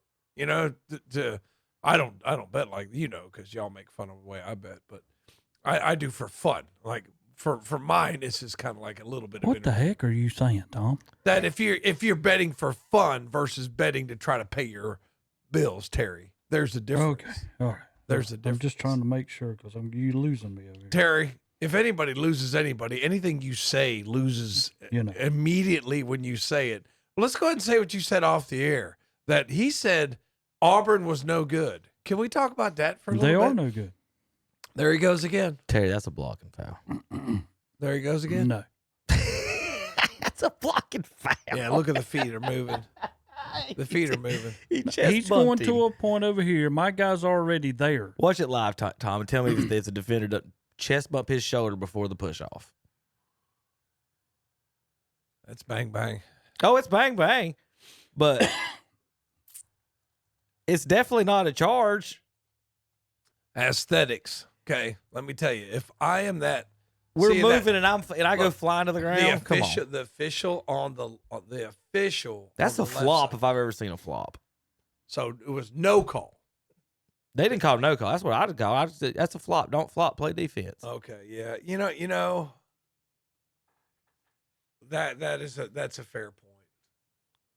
that skinny guy's not big enough to just throw you over there like Andre the Giant, you know. So he switches off. Yeah, he switched off. You're talking basketball. Look, once his feet are beat. His feet are beat. You're not in front of him anymore. He's already crossed his legs over. His feet are beat. You're done. You're out of position. 1-2 steps over. You've already made contact now, trying to get back into position, which you never got back into position. And then now you want the push off. Sorry, Indiana fans. It ain't it. So he pushed off. Call nothing. It's No, they Purdue, call anything. It's Purdue, There you not go. Indiana. Don't say Indiana fans. You're insulting them. It's Purdue. What did I? Purdue fans, sorry. Purdue is in Indiana, but Right. Yeah. All right. Let's see. Any other? Oh, how about this, Mr. Gambler? How about Michigan State with a sneaky cover? 78% of the bets were on Michigan State. -3.5. -3.5, Tom. It is Michigan State and Ole Miss up 5. Hit the computer. Another one for Holloman. Cuts it, makes it 6. But it's effective. Michigan State up 6 with how much time? They just find a way. 4 seconds left. Morrell The gets it spread in. is 3.5. 78% have it on Michigan. Morrell will fire at the horn. Boom. It goes down. 78% of the bettors just lost. But that's not fixed, Kevin. That's just bad luck. He hit a half-court 3, Kevin. Okay. Kevin, it was a half-court shot. It was not a half-court shot. It was the NBA 3. Kevin, go roll it back. Morrell gets it in. Okay. I know exactly where he shot from. This right here is luck. I mean, he's at. I mean, the okay, ball hits the back of the rim and it just lays there and falls in. That can't be. I mean, it's that's luck. I'm going to show you a YouTube video on magnets in the basketballs. And see there? Florida, 58% chance to win today over Auburn.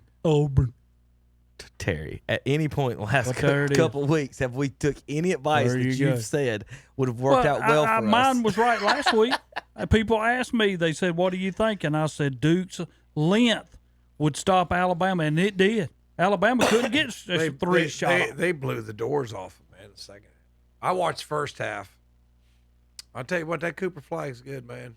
I'm telling you, he's good.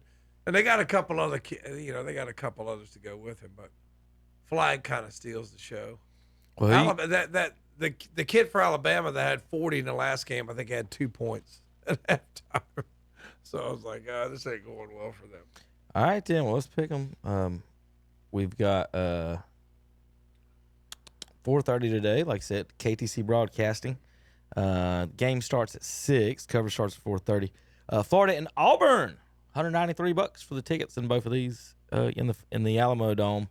Florida favored by 2.5 in this game. Florida looks shaky. I watched that game. Gosh, who were they playing? Who did they beat to get there, Kevin? Who were they playing? I can't remember. But Tech. Texas Tech, that's right. It seemed like Texas Tech had that game on lockdown and just blew it. But there was one shot. I don't know. Did you see it, Terry? Did you watch that game? Mm-hmm. Where the Florida kid just dribbled out to the 3-point line, threw it up, didn't even look, and hit a 3 to take the lead. I'm like, okay, this is destiny. Yep, step back. Right. He never even looked at the goal. He never even looked at it. So be smart, Tom. So in this game, I like Auburn because Florida, I think, is shaky. I do have Auburn in my parlay. Pretty good odds on Auburn straight up. Only a 2.5 point underdog, Terry. Okay. So I like Auburn in a very mild upset. Well, I'm going to go with 58% of America who says Florida's going to win. So I'm going to take Florida. Give me the Tigers. The Big Ten had received 40 bids in the last 5 tournaments. Only 4 reached the Elite 8. 4 big teams have reached the Elite 8 in the last 5 tournaments. Well, the SEC was so dominant this year. I'll give them credit. I mean, they were good. They got 2 teams in the Final Four. Yeah, they'll have one in the championship. Blue Devils and Houston. The Cougars. Phi Slamma Jamma is back. Terry, what you got? Oh, that's a no-brainer. Because that's all I've heard. This whole past week, well, Houston's defense. Okay, Duke plays defense too. Look what they did to Alabama, who scored 100 and some the game before. Matter of fact, they ended up game before scored 113 against BYU. But when they had to play Duke, everything changed on account of the length of how Duke players are so much bigger than everybody else's players. And when you have length, that stops stuff, especially threes. And for Houston, what you going to do, bang them around on the inside? I think Duke can play with you. And Duke wins this one easily by 20. It's 4.5 is the spread, right? Yeah, he agrees with 58% of America, but doesn't agree with Vegas. I like Duke to win this game, although Houston is in my parlay because the odds were so good. It's worth taking a chance on Houston. So I think that Houston will win the game. Duke will win the game. But if I'm playing a parlay and I'm not being real aggressive, I'm putting Houston straight up in there, man. I think it's like 3-1, maybe a little bit more. Man, that's generous. Houston's a good team. Houston beat Arizona by 8. Duke beat them by 7. If you want to compare common opponents and very recent common opponents within 2 weeks of each other. Duke averages 83, Houston 74, Duke 49%, Houston 45, rebounds 38, 36, Duke 17, 12 assists, Duke blocks, Houston 4.5, Duke 3.5, steals more defense. How can Houston keep Duke to less than 85? If I would have told you, well, Duke averages 80. For Terry, I'll tell you what, I'll take that bet right now because Duke averages 84 and they're a good defensive team. Shouldn't they get less than that? In the tournament, Duke has scored 93. Yeah. 89, 100, and 85. Take the over. Yeah. Now you say that, Terry, you say that, and Duke held Alabama to 50 points less in the game from previous time. Yeah. So you'd have never took that bet. So I would have took the bet on them to stop them because I keep telling people when you play basketball, if my team is bigger, which every one of their players are, they're the biggest team in the college basketball, and your length of these guys is way bigger, your whole shot has to change. You can't take ordinary shots. A three-pointer has to change. It has to have more of an up tip to it to get it off. It's called an arc, not an Yeah, up tip. it is. Yeah. Well, Tom, I know what I'm saying. But you were just criticizing me for being confusing. That's all I'm saying. But I'm just saying, when that happens, your whole game, and people talk about what's going to happen here, Duke can play defense. So didn't say they couldn't. But Houston Cougars, fire slam it, jam it, baby. Calvin agrees with Terry. Duke by 20. There you go. Listen, Tom. Calvin is the biggest pessimist when it comes to his team in the history. How many championships have they won? I'm not wrong. See, and he's worried about Duke losing by 20. Calvin's over there right now. He's almost a Duke Blue Devil fan. No, he's a Duke hate watcher. Okay. He's a Duke hate watcher. Does he watch him? He'll watch him pull for the other team. My daughter was home last weekend. We were watching. I said, "Man, this Duke team's pretty good, man. They're pretty good." All right. When we come back, we got more to talk about. We got NBA, NFL, baseball, and more. I got a bunch of fun stuff today, too. We got Masters coming up, golf. But we're going to let this is, we do college. Is this shades of the Stanford band, Tom? Middle of the game. Granny. That happens at West Lincoln. I think it is at West. Look, did he call travel owner? Tech,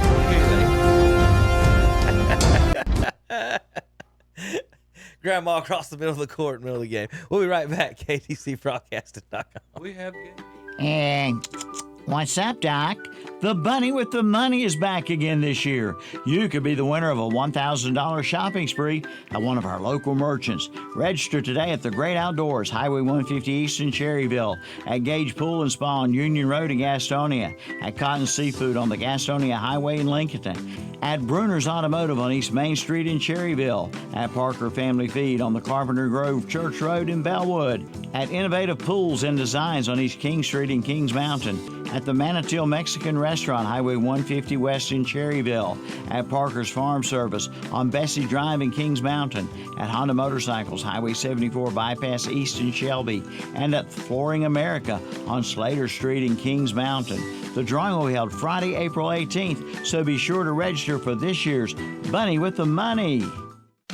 It's a gigantic closeout on last year's pool supplies at Today's Pro in Shelby. They've got to be sold to make room for new inventory. Prices have been reduced drastically. You can save up to 50%. All pool supplies, including pool chemicals, they've got to go. And for those backyard cookouts, remember Today's Pro does propane refills, and they carry Monessa and Empire Stove imports. That's Today's Pro, 1325 East Dixon Boulevard in Shelby, online at todayspro.com. Like them on Facebook, too.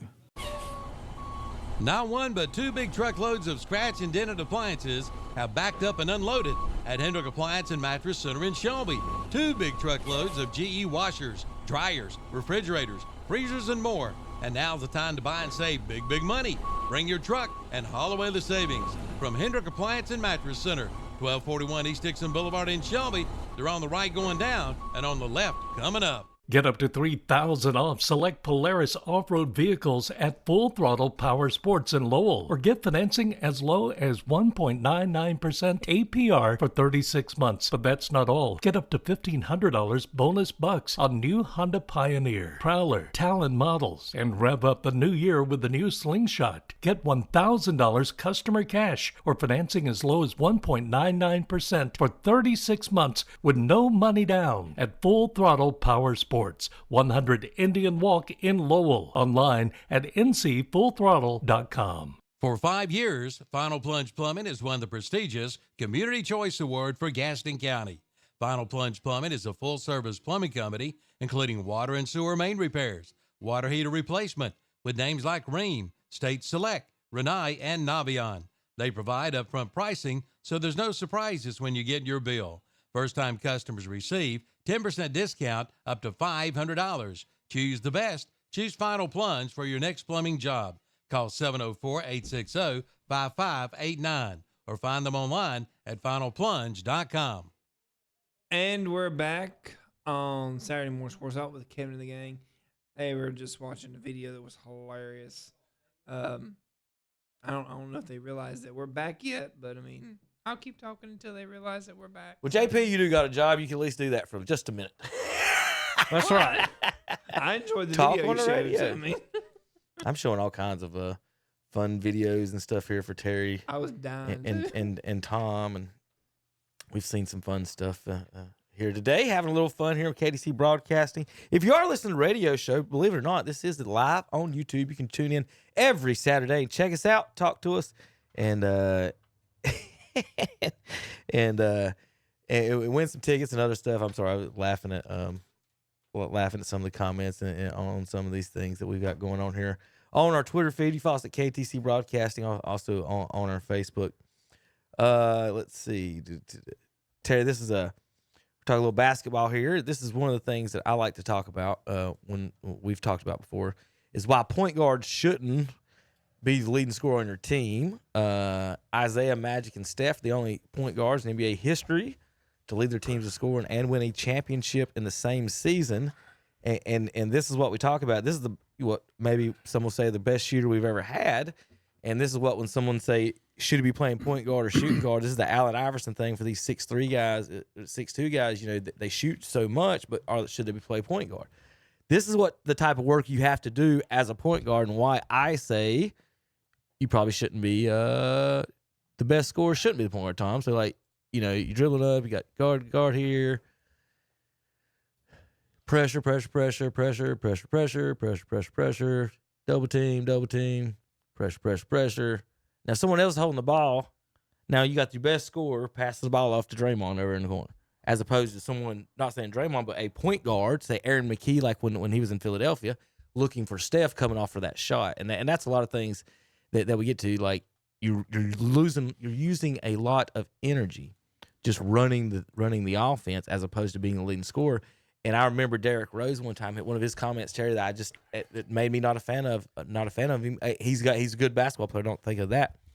He said, I'm the point guard. I'm supposed to score. It's in the name.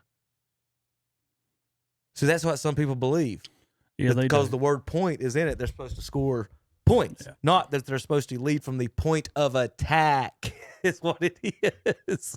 So children out there, it isn't the score point guard. Is not what it's supposed to. But that was very interesting, that video. Showing Steph like having to work that, up the court and they don't got another ball handler. Yeah, it's stuff like that because I remember a few years back I might have mentioned on here I had a guard for me and people say, well, she didn't do nothing against me because that's all they look at. They look in your book and they say, well, she scored 2 points. Okay, but she had 13 assists. I mean, right. I mean, come on. Well, real quick back on that, as far as having another ball handler in basketball. So I had to play the 2 one time and while I was playing the 2, and our point guard, Terry, against regular defense was okay. But he got a little pressure, couldn't beat the press. So I had to bring the ball up, pass it to someone else, and then go run around and get open again. And that's what, like, Steph's doing. I'm like, that just tears you out. Then you get back to the other court. Steph ain't even that good a defender anyway. Then you're asking him to guard somebody, too, and spend energy on that. It's a lot of work to be the ball handler, the scorer, and guard the other team's point guard. How about this? Since 2014, Carmelo Anthony has played more games than Joel Embiid. Carmelo's been retired for 3 years.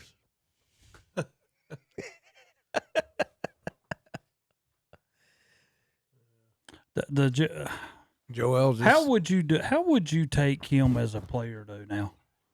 Embiid. I mean, he declines to play in some games. He wants to play in some of these zones, and I know you're trying to protect him until you get to the playoffs, and that's what we're doing with a lot of players now. He can't be your main man. There's no way he can, because you're going to lose games that he should be out there where you could win them. You have to design your team around something else and hope he's the third part. Yes. Like if he was in Golden State and be the third part, or somewhere, or LA or something like that, where he's the third part. Tom, we're going to show you some professional basketball offensive. You ready? This is our local hero, Draymond Green, with his professional basketball. Now, remember, a lot of people paid money for this.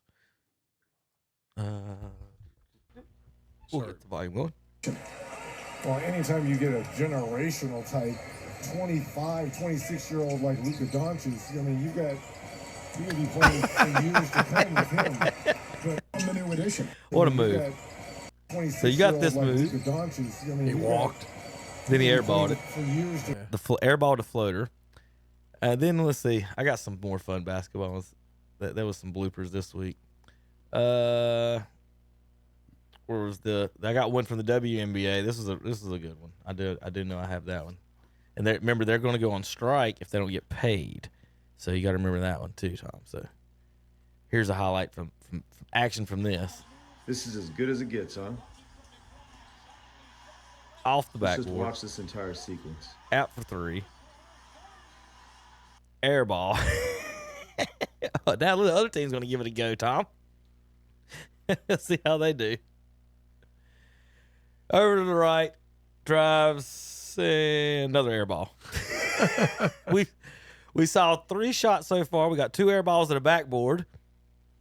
Let's go for number 4. We're going to go down to the post. No, she's double teamed in the corner.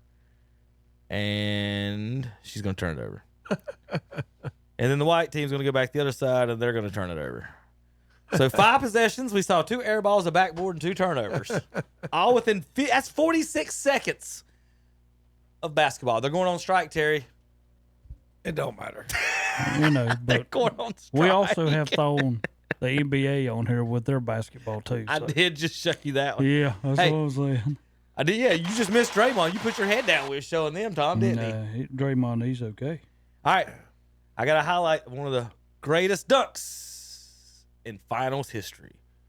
The Heat have gone cold. Ginobili on the finish. Wow. Flushes it with the left hand. Wow. He just shoves Ray Allen out of the way. Dunks on Chris Bosh. And in the meantime, Tom, where's the GOAT that's supposed to be guarding him? What's number 6? Isn't he the small forward, Terry? Is number 6 not the small forward for the Miami Heat? Or am I wrong on this? LeBron. Because I see Haslam. I see Bosh. I see Wade. I I don't Ray think Allen. none of them know who they got. LeBron's number 6 has got Manu Ginobili. I know who he's got. Does he not? Well, he's pointing. He's pointing for somebody else to guard. You Ginobili. get it. Yeah.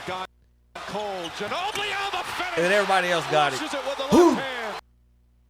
Get that, Duncan. You're back there too watching. Wow. I love some Ginobili. All right. We got to talk about that in a minute. We'll get that later. NBA, So the Masters doesn't NBA. start till next week. Next week. Stay off the Masters. We're on basketball. I'm just asking. Gosh, you're such a. My God, let's call Chip. He'll let you know. What did he? I thought he was going to call. All right. Cavs. All right, here we go. Steph Curry. Here's what another thing was talking about. Terry talking about defenses in the NBA. How are the Lakers going to stop teams on defense? Well, you got Luka out here. Watch Steph Curry manipulate this one. All right, we're underway. LeBron's on Curry now. Now watch this hell of a screen that, number 10 for Golden State sets on LeBron to keep him from fighting through Tom. To go in the third, and here.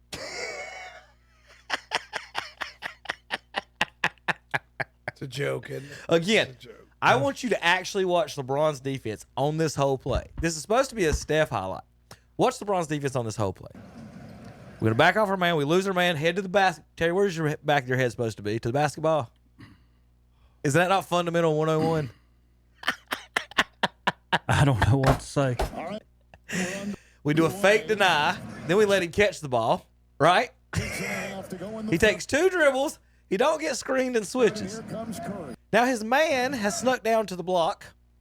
LeBron is standing at the elbow. His man is on the block. Curry shakes Doncic, catching 3 dribbles.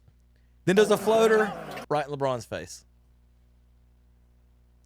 How do they plan on beating them at all if they play them, Terry? They're not. He'll play defense in the playoffs. But what about Luka that just got smoked in 2 dribbles? There's a guy on the team that they've almost Luka. forgot on that team, and he's playing pretty good, and they got to have him if the Lakers are going to do anything, and that's Reeves. Reeves has to be a key figure for them. But the boys are in trouble now that you have nobody in the middle now. No Davis. That's what I'm saying. Well, who's their perimeter the defender, Terry? Like really, if you give the ball to Curry, he can go by LeBron, he can go by Reeves, and go by Doncic. Who's guarding him? Who's guarding Curry? Luka's not guarding him at all. That's what I'm saying. This would be like the Jordan problem. Which That's one what of y'all I'm guarding saying. Michael? Yeah. He's getting his 35. Y'all better not let Jimmy get 20. I mean, that's what happened last year in the NBA Finals where Luka had to guard people, and Boston went right after him. Whoever got the ball, whether it was Brown, Tatum, or White, or, Holiday, or whoever, went right at him. Can I tell you, Kevin, I know this is not really directly related to what you were saying, but, you've been talking all this Houston Rockets, made me think about Hakeem Olajuwon, and I had my kids do a little. I got a Hakeem Olajuwon highlight. As you said it. Go ahead. You talk about it. He's they're okay. So he's making his leaders of Congress chart. So you got Mike Johnson as the Speaker of the House, and John Thune's the Majority Leader. And I said find a picture of them so you know what they look like, and find a fact about them. John Thune played college basketball. Blah blah blah blah blah. Okay. So he goes to Hakeem Jeffries, who is the minority leader. So I'm looking at his chart, and he loves basketball. No matter what you say, he makes like a basketball reference. Like if you say Charles, he goes, Charles Barkley? Like he's one of those kids. He's obsessed with NBA. So he turns in his chart. And for Hakeem Jeffries, guess who was there? Hakeem Olajuwon. And I told him, I said, Gavin, you might want to look at your picture. He goes, oh, I just Googled Hakeem. And came up and he put it in there. And I was like, Kevin would love that. Would love it. Because as soon as I looked at it, I was like, oh, my gosh. He fixed it. I was a good teacher, Terry. I let him fix it and turn it back in. But that's who he had. Like, he had him when he was young like that. He had that picture right there. Did he have him as Akeem or Hakeem? I can't remember. Pre-Islam or after Islam? I can't remember. But he had it. It was just I enjoyed that a lot because I looked at it. I'm like, Wait a minute. I've got last week was April Fool's, so I did have a couple of April Fool's things on here. This we can't show you the whole thing. But this is a bit. I don't know if you guys know this, but Barkley. So you know exactly what J.R. Reed's going through in this. And Rick Mahorn and Muggsy Bogues, and I think NBA inside stuff, and they conspire to do a fake trade with Jimmy Valancourt on TV, Terry. And this is part of it. I'm going to skip around a second. It's pretty good. We went to Charlotte where Hornets point guard Muggsy Bogues played the point man for our practical joke on his buddy J.R. Muggsy invited J.R. over his house for dinner with his wife, Kim. J.R. was sitting back, relaxing, watching some TV when WCCB sports anchor Jerry Valancourt broke in with a special report. The story, a big trade involving yours truly and the Hornets, got J.R.'s undivided attention. Earlier in the day, we had cameras in the bookcase and the fireplace to catch all the action. Hello, everyone. I'm Jerry Valancourt. We interrupt your regular programming for this Sports Talk Sports exclusive. Rumors have been circulating throughout the NBA of some deals that might be taking place. Well, Sports Talk has verified a big one. Rick Mahorn will become a Charlotte Hornet. What? This was learned about 20 minutes ago. But in return, the Hornets will be giving up their #1 draft pick from last year from the University of North Carolina, J.R. Reed. That's correct. This rumor has been verified. We have verified it with the front office from Philadelphia as well as Charlotte. J.R. Reed will go to Philadelphia. Rick Mahorn will come to Charlotte. Oh, man, get out of here. At the top of the hour. This has been a Sports Talk. You call my mom, man. No, that. What? You call my mom. That'll work. What? JR was happy. He thought he was going to New York. He said, that'll work. So Muggsy and them, they do a little bit more. This is hilarious. Watch Mahorn and Barkley them talking about it. You think JR will fit in here in Philadelphia? Only way I think he can fit in if they put a shoehorn and let him get between the lines or something. Let him get through, but right now I just really can't talk about it too much. Thanks. He's pissed off. Things like that. Player, but the Sixers really got a bad trade right now. I feel that when they get JR, he's a talented player, but he can't hold the line. He can't do the things that I can do. I'm just really disgusted with the whole thing. And what are they going to call him, bump and rump now? Things like that really upset me. Who do you think got the best of this trade? I think Charlotte has the best of the trade because I'm going to Charlotte and I'm going to be a proven player. You don't have to really worry about J.R. Reed because I don't think he's that tough. You think J.R. will fit in here in Philadelphia? Young kid and I'm bummed. Now Barkley. It's terrible. I just can't believe it. It's terrible. It's terrible. Rick is thumping, I'm bumped. I thought we were going to be great together for a few more years. Now they bringing this young kid in. I don't know. Who do you think got the better end of the deal, Charlotte Hornets or the Philadelphia 76ers? Well, I think Charlotte probably, got the better end. They're getting an experienced veteran forward, and we're getting a little kid who's not ready yet. All right, Charles, we know you're very upset. Thanks for taking the time out to talk to us. You're welcome. Just a bad trade. Sorry. You gonna cry. J.R. Reed can reach his full potential playing in Philadelphia. We will have more details on this Sports Talk exclusive right after this message. They got him sitting there, and then they come back. Watch this. I think, just always something about J.R. Reed during his first year here as a Hornet. Muggsy Bogues had this reaction to the trade. Just always something about JR. He's always late to practice. There's always something that about his cars. Always they got this comment on the news, and he's supposed to act like he didn't know about it. We just need to get this behind us and move on and get a veteran player like Rick Mahorn. Pretty good though. JR thought he was traded, and Barkley was in on. God, that's got to be late '80s there, man.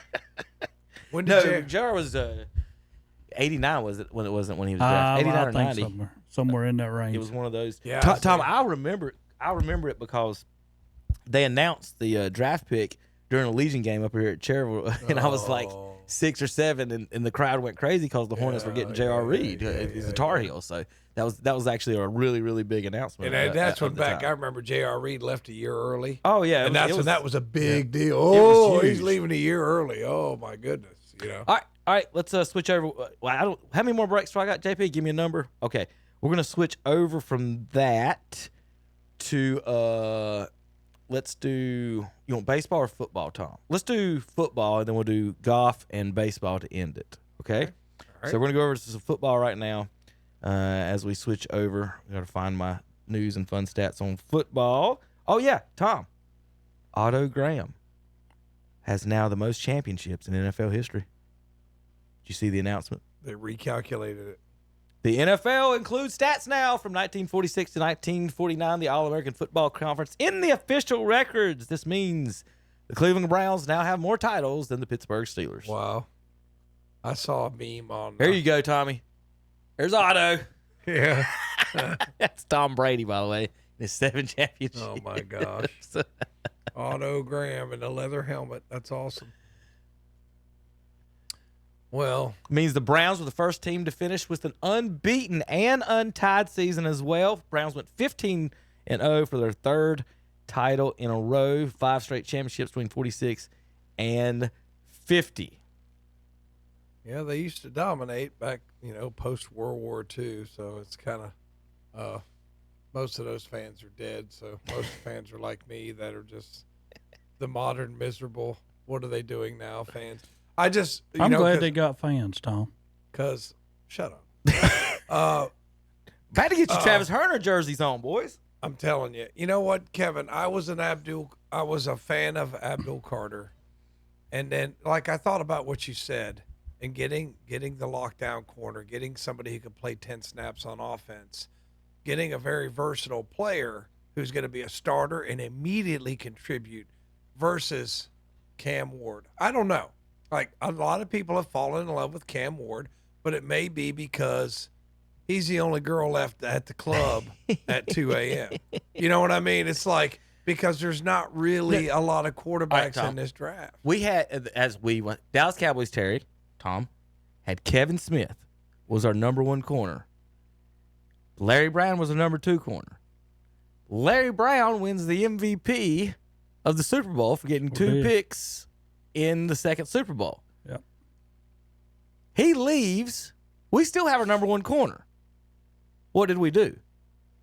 Because the next year we got beat by another number 1 corner. Because San Francisco brought Dion in, shut down Irvin, and then we turned around and took Dion from them, and now we had 2 number 1 corners. So my whole thing with the corner is it's not even that it's Travis Hunter, it's a shutdown guy.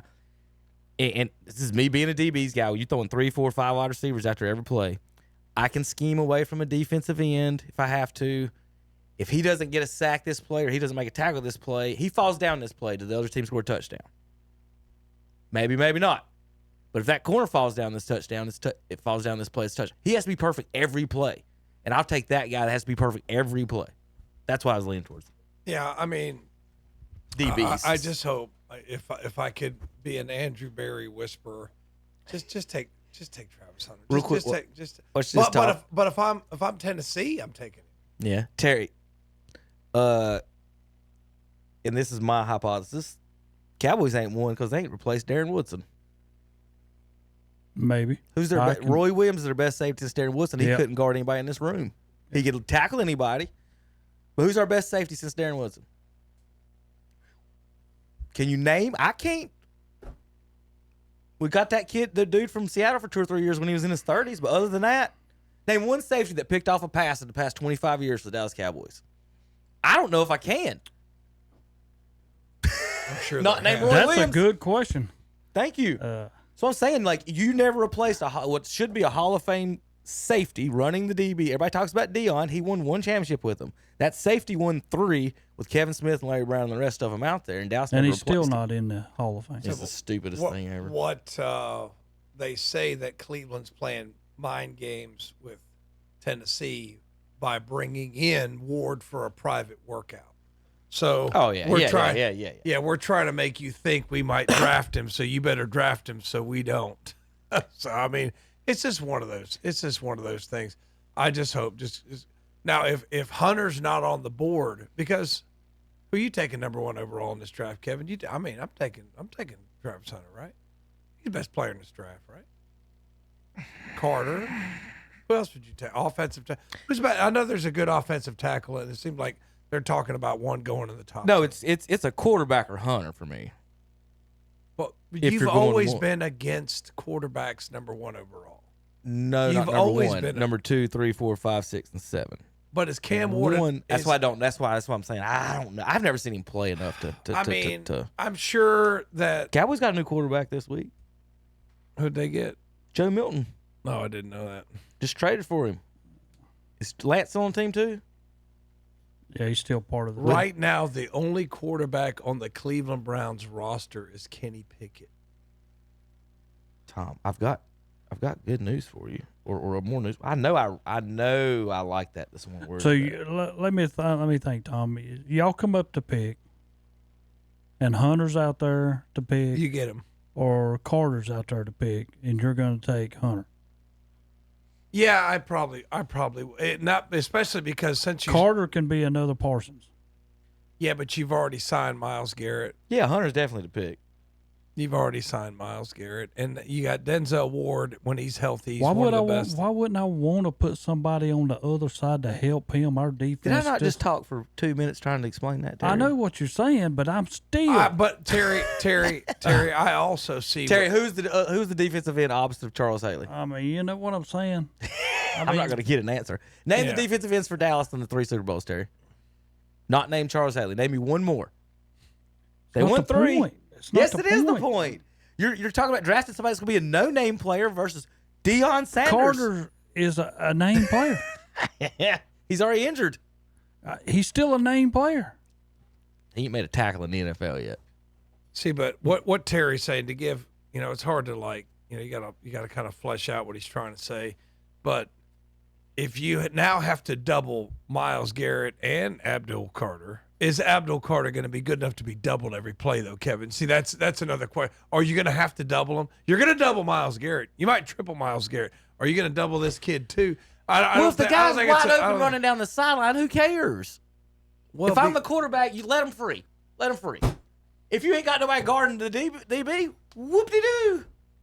Okay, I don't think I'm going to let Myles Garrett free. Whoop-de-doo. Touchdowns all day. You ain't got no DBs. Oh, yeah, but what I'm saying is Terry values the D end more. And then the more I think about it, that I think that, man, if I got Ward on one side and I got Hunter on the other, I'm pretty good. You know what I mean? When Dallas was winning, you had I got something for you. Lawrence on one side, Parsons on the other, and Dallas was winning 12 games a year. When all of a sudden Lawrence, that's the reason. When Lawrence got hurt this past year, look what happened. Micah gets hurt too. And so you had to take both of them. Yeah, that's what I'm saying. In 266 career games, Julius Peppers, maybe the all-time one of the best defensive ends ever, had 159 sacks. That's a lot of sacks. That means he played, Tom, that means he played 166 games. He didn't have any sacks. Okay, that's 10 years, Terry. How many incompletions did he force? Okay, that's fine. But if I told you draft a guy number 2 overall, number 1 overall, and for 10 years, he's not going to have 1 sack. That's what I mean by defensive ends. You can do different things with them. That's not his first 10 years, but he's got 166 games without doing nothing. No, that's not true. You can't say he did nothing. You can't say that he hurried a lot of QB passes. pressures don't matter. Oh, yeah. I'll give you that. He did a little bit. But how many sacks did somebody else get that they wasn't going to have?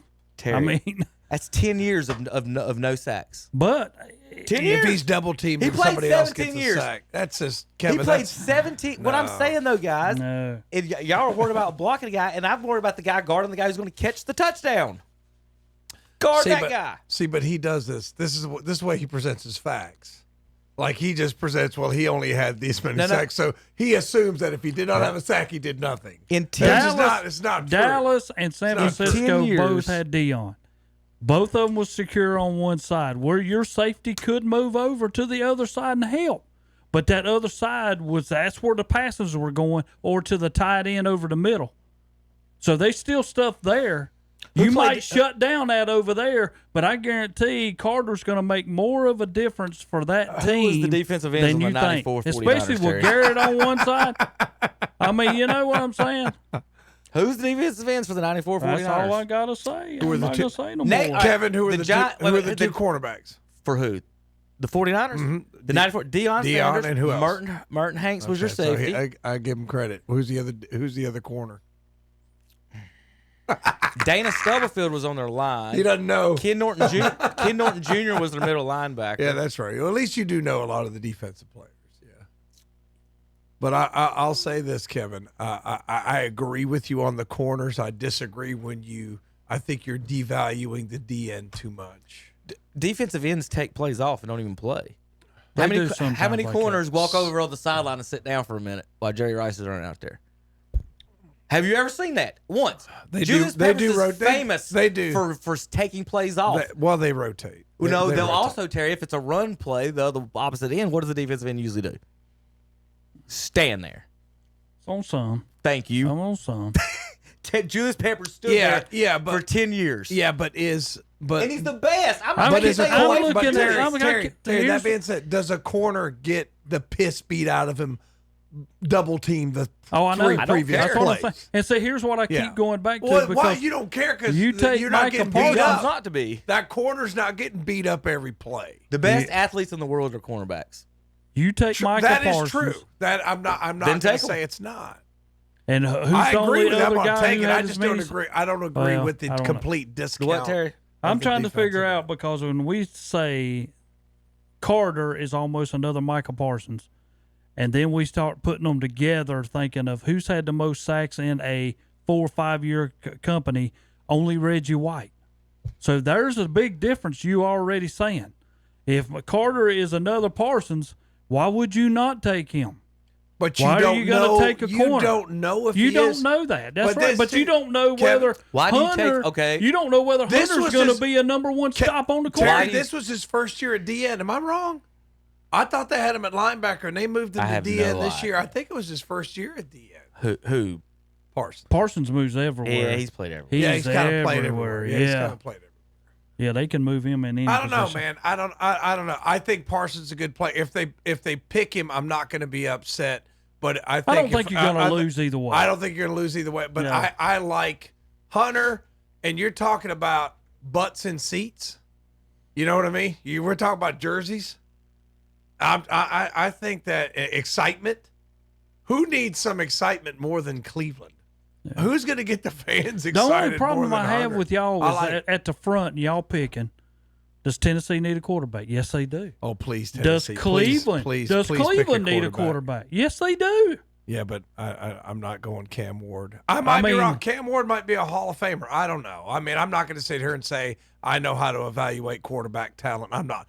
Just based on others, there's a lot of who's the guy who likes the old women, the Jets. Zach Wilson. Zach Wilson. Yeah. Okay, you got Zach Wilson. Who's the guy? Levis. Is that what's his name? Will Levis. Yeah. Okay. How many of those can we name? That didn't make it out. And Darnold took 7 years. I mean, how many of these guys do we have to name that it didn't work out? I'm just saying the odds are longer. I can put Hunter in my starting lineup. Can I put Cam Ward in my starting lineup? I could, but I don't know if I want to. Hunter can return punts, too. What's that? Hunter can return punts, I mean, that's what I'm saying, man. Yeah. It's like I want somebody who's going to help me right now. I stand by the statement that I laid out on you last week. This could come about.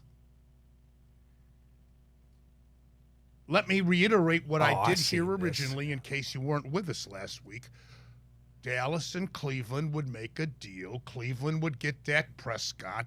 Dallas would get Newsom. And the 33rd pick, that's the first pick in the second round. Now, if there's anything else involved in the deal, I don't know about that. I was not told that. I was not informed about anything else. There could be, for all I know.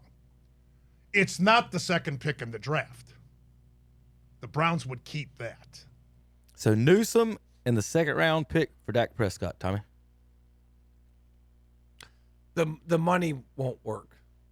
I mean, this is just them throwing BS out there because they need something to talk about, Kevin. This isn't serious. Yeah, that's what he got from a person in the front office. What this guy? Yes, what he talked about last week. That's what. Yeah, I showed you last week. Look, he's got people in the insiders in the front office. I think Andrew Berry went to Harvard. All right, math it out, Andrew. Show me how you're gonna pay for it, and then I'll believe you. I mean, I don't know. Like I said, Kevin, this math on his contracts. I'm not gonna say I'm an expert on it, but a lot of folks say the math don't math, Kevin. Not with Deshaun Watson's contract on there. And what is Prescott? Similar to Watson's, right? Yeah. A little bit more. The math don't math. You can't have Watson's contract and Prescott's contract. And plus, what kind of hits Dallas going to take if they trade him? They'll take a huge hit. It's just we don't have a quarterback. Now, Kevin, if it was like straight up and it didn't matter, the money didn't matter, I like it. Because now you got a guy who could start. You got a guy who's going to help you immediately, and you lost Greg Newsome, who's a slot corner. He's not bad. How can you he's not believe bad, that? but you know it's and they would give him what else? The second round, Newsome in the second round for Prescott. That's what he said. I take it. I would. Take it. That's good for y'all. I would take it if the math would math. It's not going to on that. If they're going to do that, then Dallas has got to have that second round pick. I mean, it's fine, but Terry, we got to have that. Terry, it's all a moot point. Oh, I know. I'm with you. I'm with you. But I mean, it's just. And then they saying Cleveland's not going to give up that second pick. I'm like, the heck? If we're going to give you Dak, you better give up the second pick. I mean, I would say Dak's worth a 1 or a 2, even because how many guys can start in the NFL, Terry? You know what I mean? How many guys can start in the NFL? In the NFL, Tom, if we sat here and we counted, there's only 10, 12 good quarterbacks. The rest of them are trash. That's what I'm saying. The rest of them are trash. There's 32 starters, but how many can start in the NFL? Really. That's what I'm saying. 12. So, I mean, I don't think there's 32 guys on the planet who can really be starters and really be impact players. Yeah. I mean, it's tough, man. I mean, it's a tough way to make a living. And you got one of the 12 that could start. Yes. You get him. But the math don't matter. All right, some rules. NFL tweaks the hip drop tackle a little bit more, allowing for more fines. One thing I hate about anything in the NFL, the one thing I hate about the NFL is that they fine defensive players for penalties. Make penalties worse. It's a stupid. Offensive players don't get fined for penalties. How many times Larry Allen got fined for holding? It's the dumbest thing I've ever heard. It's a penalty or it's not. Why are you taking money from people? And more likely than not, the defenders aren't the ones that are making a lot of money. It's not those aren't the guys getting it. It's the second guys. That There's drives another me crazy. thing too that I love when we mentioned that. I'm glad what you said about holding. When Martin Dagum retired, he had only been caught for 7 holdings in his whole career. Think of that. For an offensive lineman, what the heck? Also, the only 2 teams voted to change the one that I liked, the third and long, the defensive holding penalty to automatic first down. So they did change that, yeah. No, they didn't change it. 28 teams. Everybody says they like how it is. So 3rd and 75, you accidentally bump into a receiver, it's first down. Illegal contacts. Dumbest things. I hate this sport. Well, the reason why is because they want more scoring. That's why. It's never worked for him, has it? It's still 23 points a game. How about Luke Kuechly telling you when he knew he was going to retire? When was retirement starting to come into the fold? End of that 2019 season. Because you just clip a guy and you're like, dang, it wasn't like, you used to just go smack dudes and have no issues. I would go hit a guy and I'm like, it didn't really feel great. And so then once you make the decision in your mind, you're done. I'm not all the way in it. Once mentally, were you starting to think about it a lot in 2019? Yeah, the last game of the year, I was like, I'm done. I'm done. So that's when you made your decisions. That last game of the year. After, so it was week 16. So obviously week 17's last week. Week 16, I remember being like, probably done. That's one thing. If you're not 100% willing to put your head in there and hit somebody, Terry, that's not the. Yeah, you're wanting to hold up. You've got to go 100%. Yeah. It's not a sport you can't go 100%. Because you're going to get hurt. How about Saquon Barkley talking about his welcome to the NFL moment? Foul. Like, were there any moments that stand out in your memory? I kicked a little bit at the end. Yeah, okay. right. I think it heard you talking a little bit. Yeah, I'll tell you the story. Julius Peppers, obviously unbelievable talent. My rookie year, we had a play. I broke it outside and kind of got blown dead. I think it was a flag on it. And he had me, like, right here, like, had, like, by my shoulder pads. And, like, I'm like, he's trying me. So I went like this. Like, I tried to hit his arm down and didn't move. And I tried to hit it again and didn't move. And then I'm looking at him like, all right, bro, like, come on. Like, let me go. And then that's, like, when I realized that, like, there's a difference between, like, grown men strength and, like, being strong in the weight room. And, yeah, that was probably, like, my most humbling moment of my life, not just on the football field, but as a man, too. Like, this dude is not gonna let go. And people don't realize how big Julius Peppers really is. He's 6'7". Like, he's not. Remember, he's playing power forward and dunking on people in college. It's not like he's like a Aaron Donald 5'10". Like, if you saw them difference between each other. And, you know, just like he talks about grown man strength, there are men like that. They're just like naturally, if they grab you, you know somebody grabbed a hold of you. So yeah, I definitely. That's what Andre's saying, is that don't let me get a hold of you. Yeah. Just don't let me get a grip on you. If you, or like better, he said, he tells people, you better knock me out. Just don't let me get my hands on you. How about? All right, Thomas, Terry? How's it going? Good. What's the damage? Free. Well, what about for this? Yep. Free as well. Yep. Free. All of it free. You want some nachos?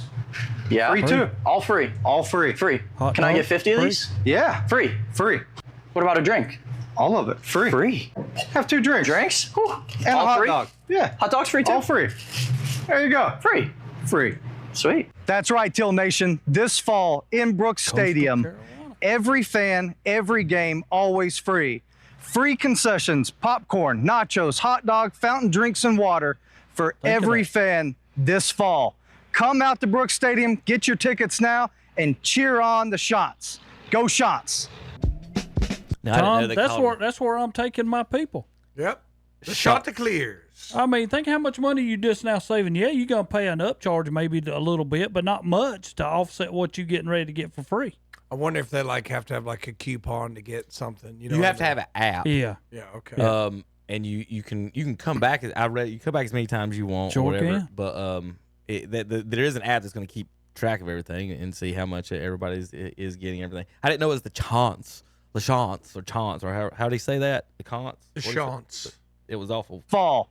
Come out to Brooks Stadium, get your tickets now, and cheer on the Shots. The Shots? Is the N silent? Or is that a Southern? He just skipped the N? I know he's not French. I want to know exactly. Why don't you get your tickets now and cheer on the Shots. Go Shots. He sounds like shots. That's what he's saying. Shots. Y'all besides this idea, you're the absolute worst school in America. This is the only thing that's ever good come out of Myrtle Beach, Tommy. You like the free hot dogs and chips and whatever? I would say charge the adults and the kids eat free. That's the way I would do. Let the kids eat. The guys can't even get a free hot dog on Tommy. How about NC State? State? This box, man, came from North Carolina State. Holy cow, it's heavy. Glad I bring a knife to work now. My wife was asking me why I was taking a send goodie boxes steak knife to work. Sounds like John Green. That is John Green. I'll talk to you later, honey. Anyways, North Carolina State. John Green. This is a proud program. Dave Dorn, head football coach. That's 5 minutes of him trying to get in that box. That's what I'm saying. What kind of? They got him some helmets, some other stuff. They gave him a black matte helmet, Terry. I would want the white classic one with the wolf. I mean, I love y'all's logo. I think it's the best logo probably in college sports. But it's I don't know why they wouldn't give you the white one with it on it anyway. So there's John. I don't know if we're gonna get to any baseball. Let's see if I got any. Well, the Guardians went out to San Diego and got swept. Golf notes here, since we're going to the Masters next weekend. Braves finally won a game, huh? Yeah, Braves win. I'm going to see them play the Cardinals 10-0. All right, that's just mean. What about this chip? That's wicked, boys. From about oh, that looks good. It's got to get up. Oh, he did it again. Terry. That's just mean. That's wicked. I mean, that green's probably 40 yards long. He hit it 30 yards Going up. all the way back to him. And it rolled back 80 yards back to him. He didn't even have to move, Terry. Look at that. Let's try this again. Look at that. Look at all those divot marks in the same spot. Hey, you better swing like a man when you're hitting your chips, right? If you, that's terrible. Baseball. Hockey, is this a goal? Look at it. Climbs them at the numbers. The ice is no goal. The play is under review. Oh, boy. On that angle, I don't know if it is over the line. It looks like he caught it. Ended up calling no goal. This is going to give us our best look. Tom, you're the soccer expert. What do you think? Well, if it's like soccer, the puck has to completely cross the line. And if you can't tell, then it's not. How about this? This is a good one. Here's a trick for the folks. You know what he's doing, Terry?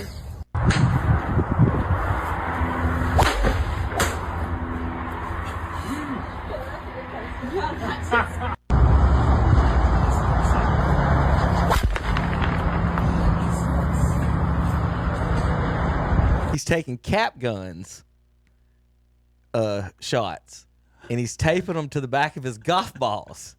And so when he hits it, they're going boom, and everybody around him at the driving range on the course, y'all, are looking at him like he just hit the biggest shot of probably only like 200 yards. But that's what you're hearing. Cap gun How about that? ammo taped to the golf ball and hitting it.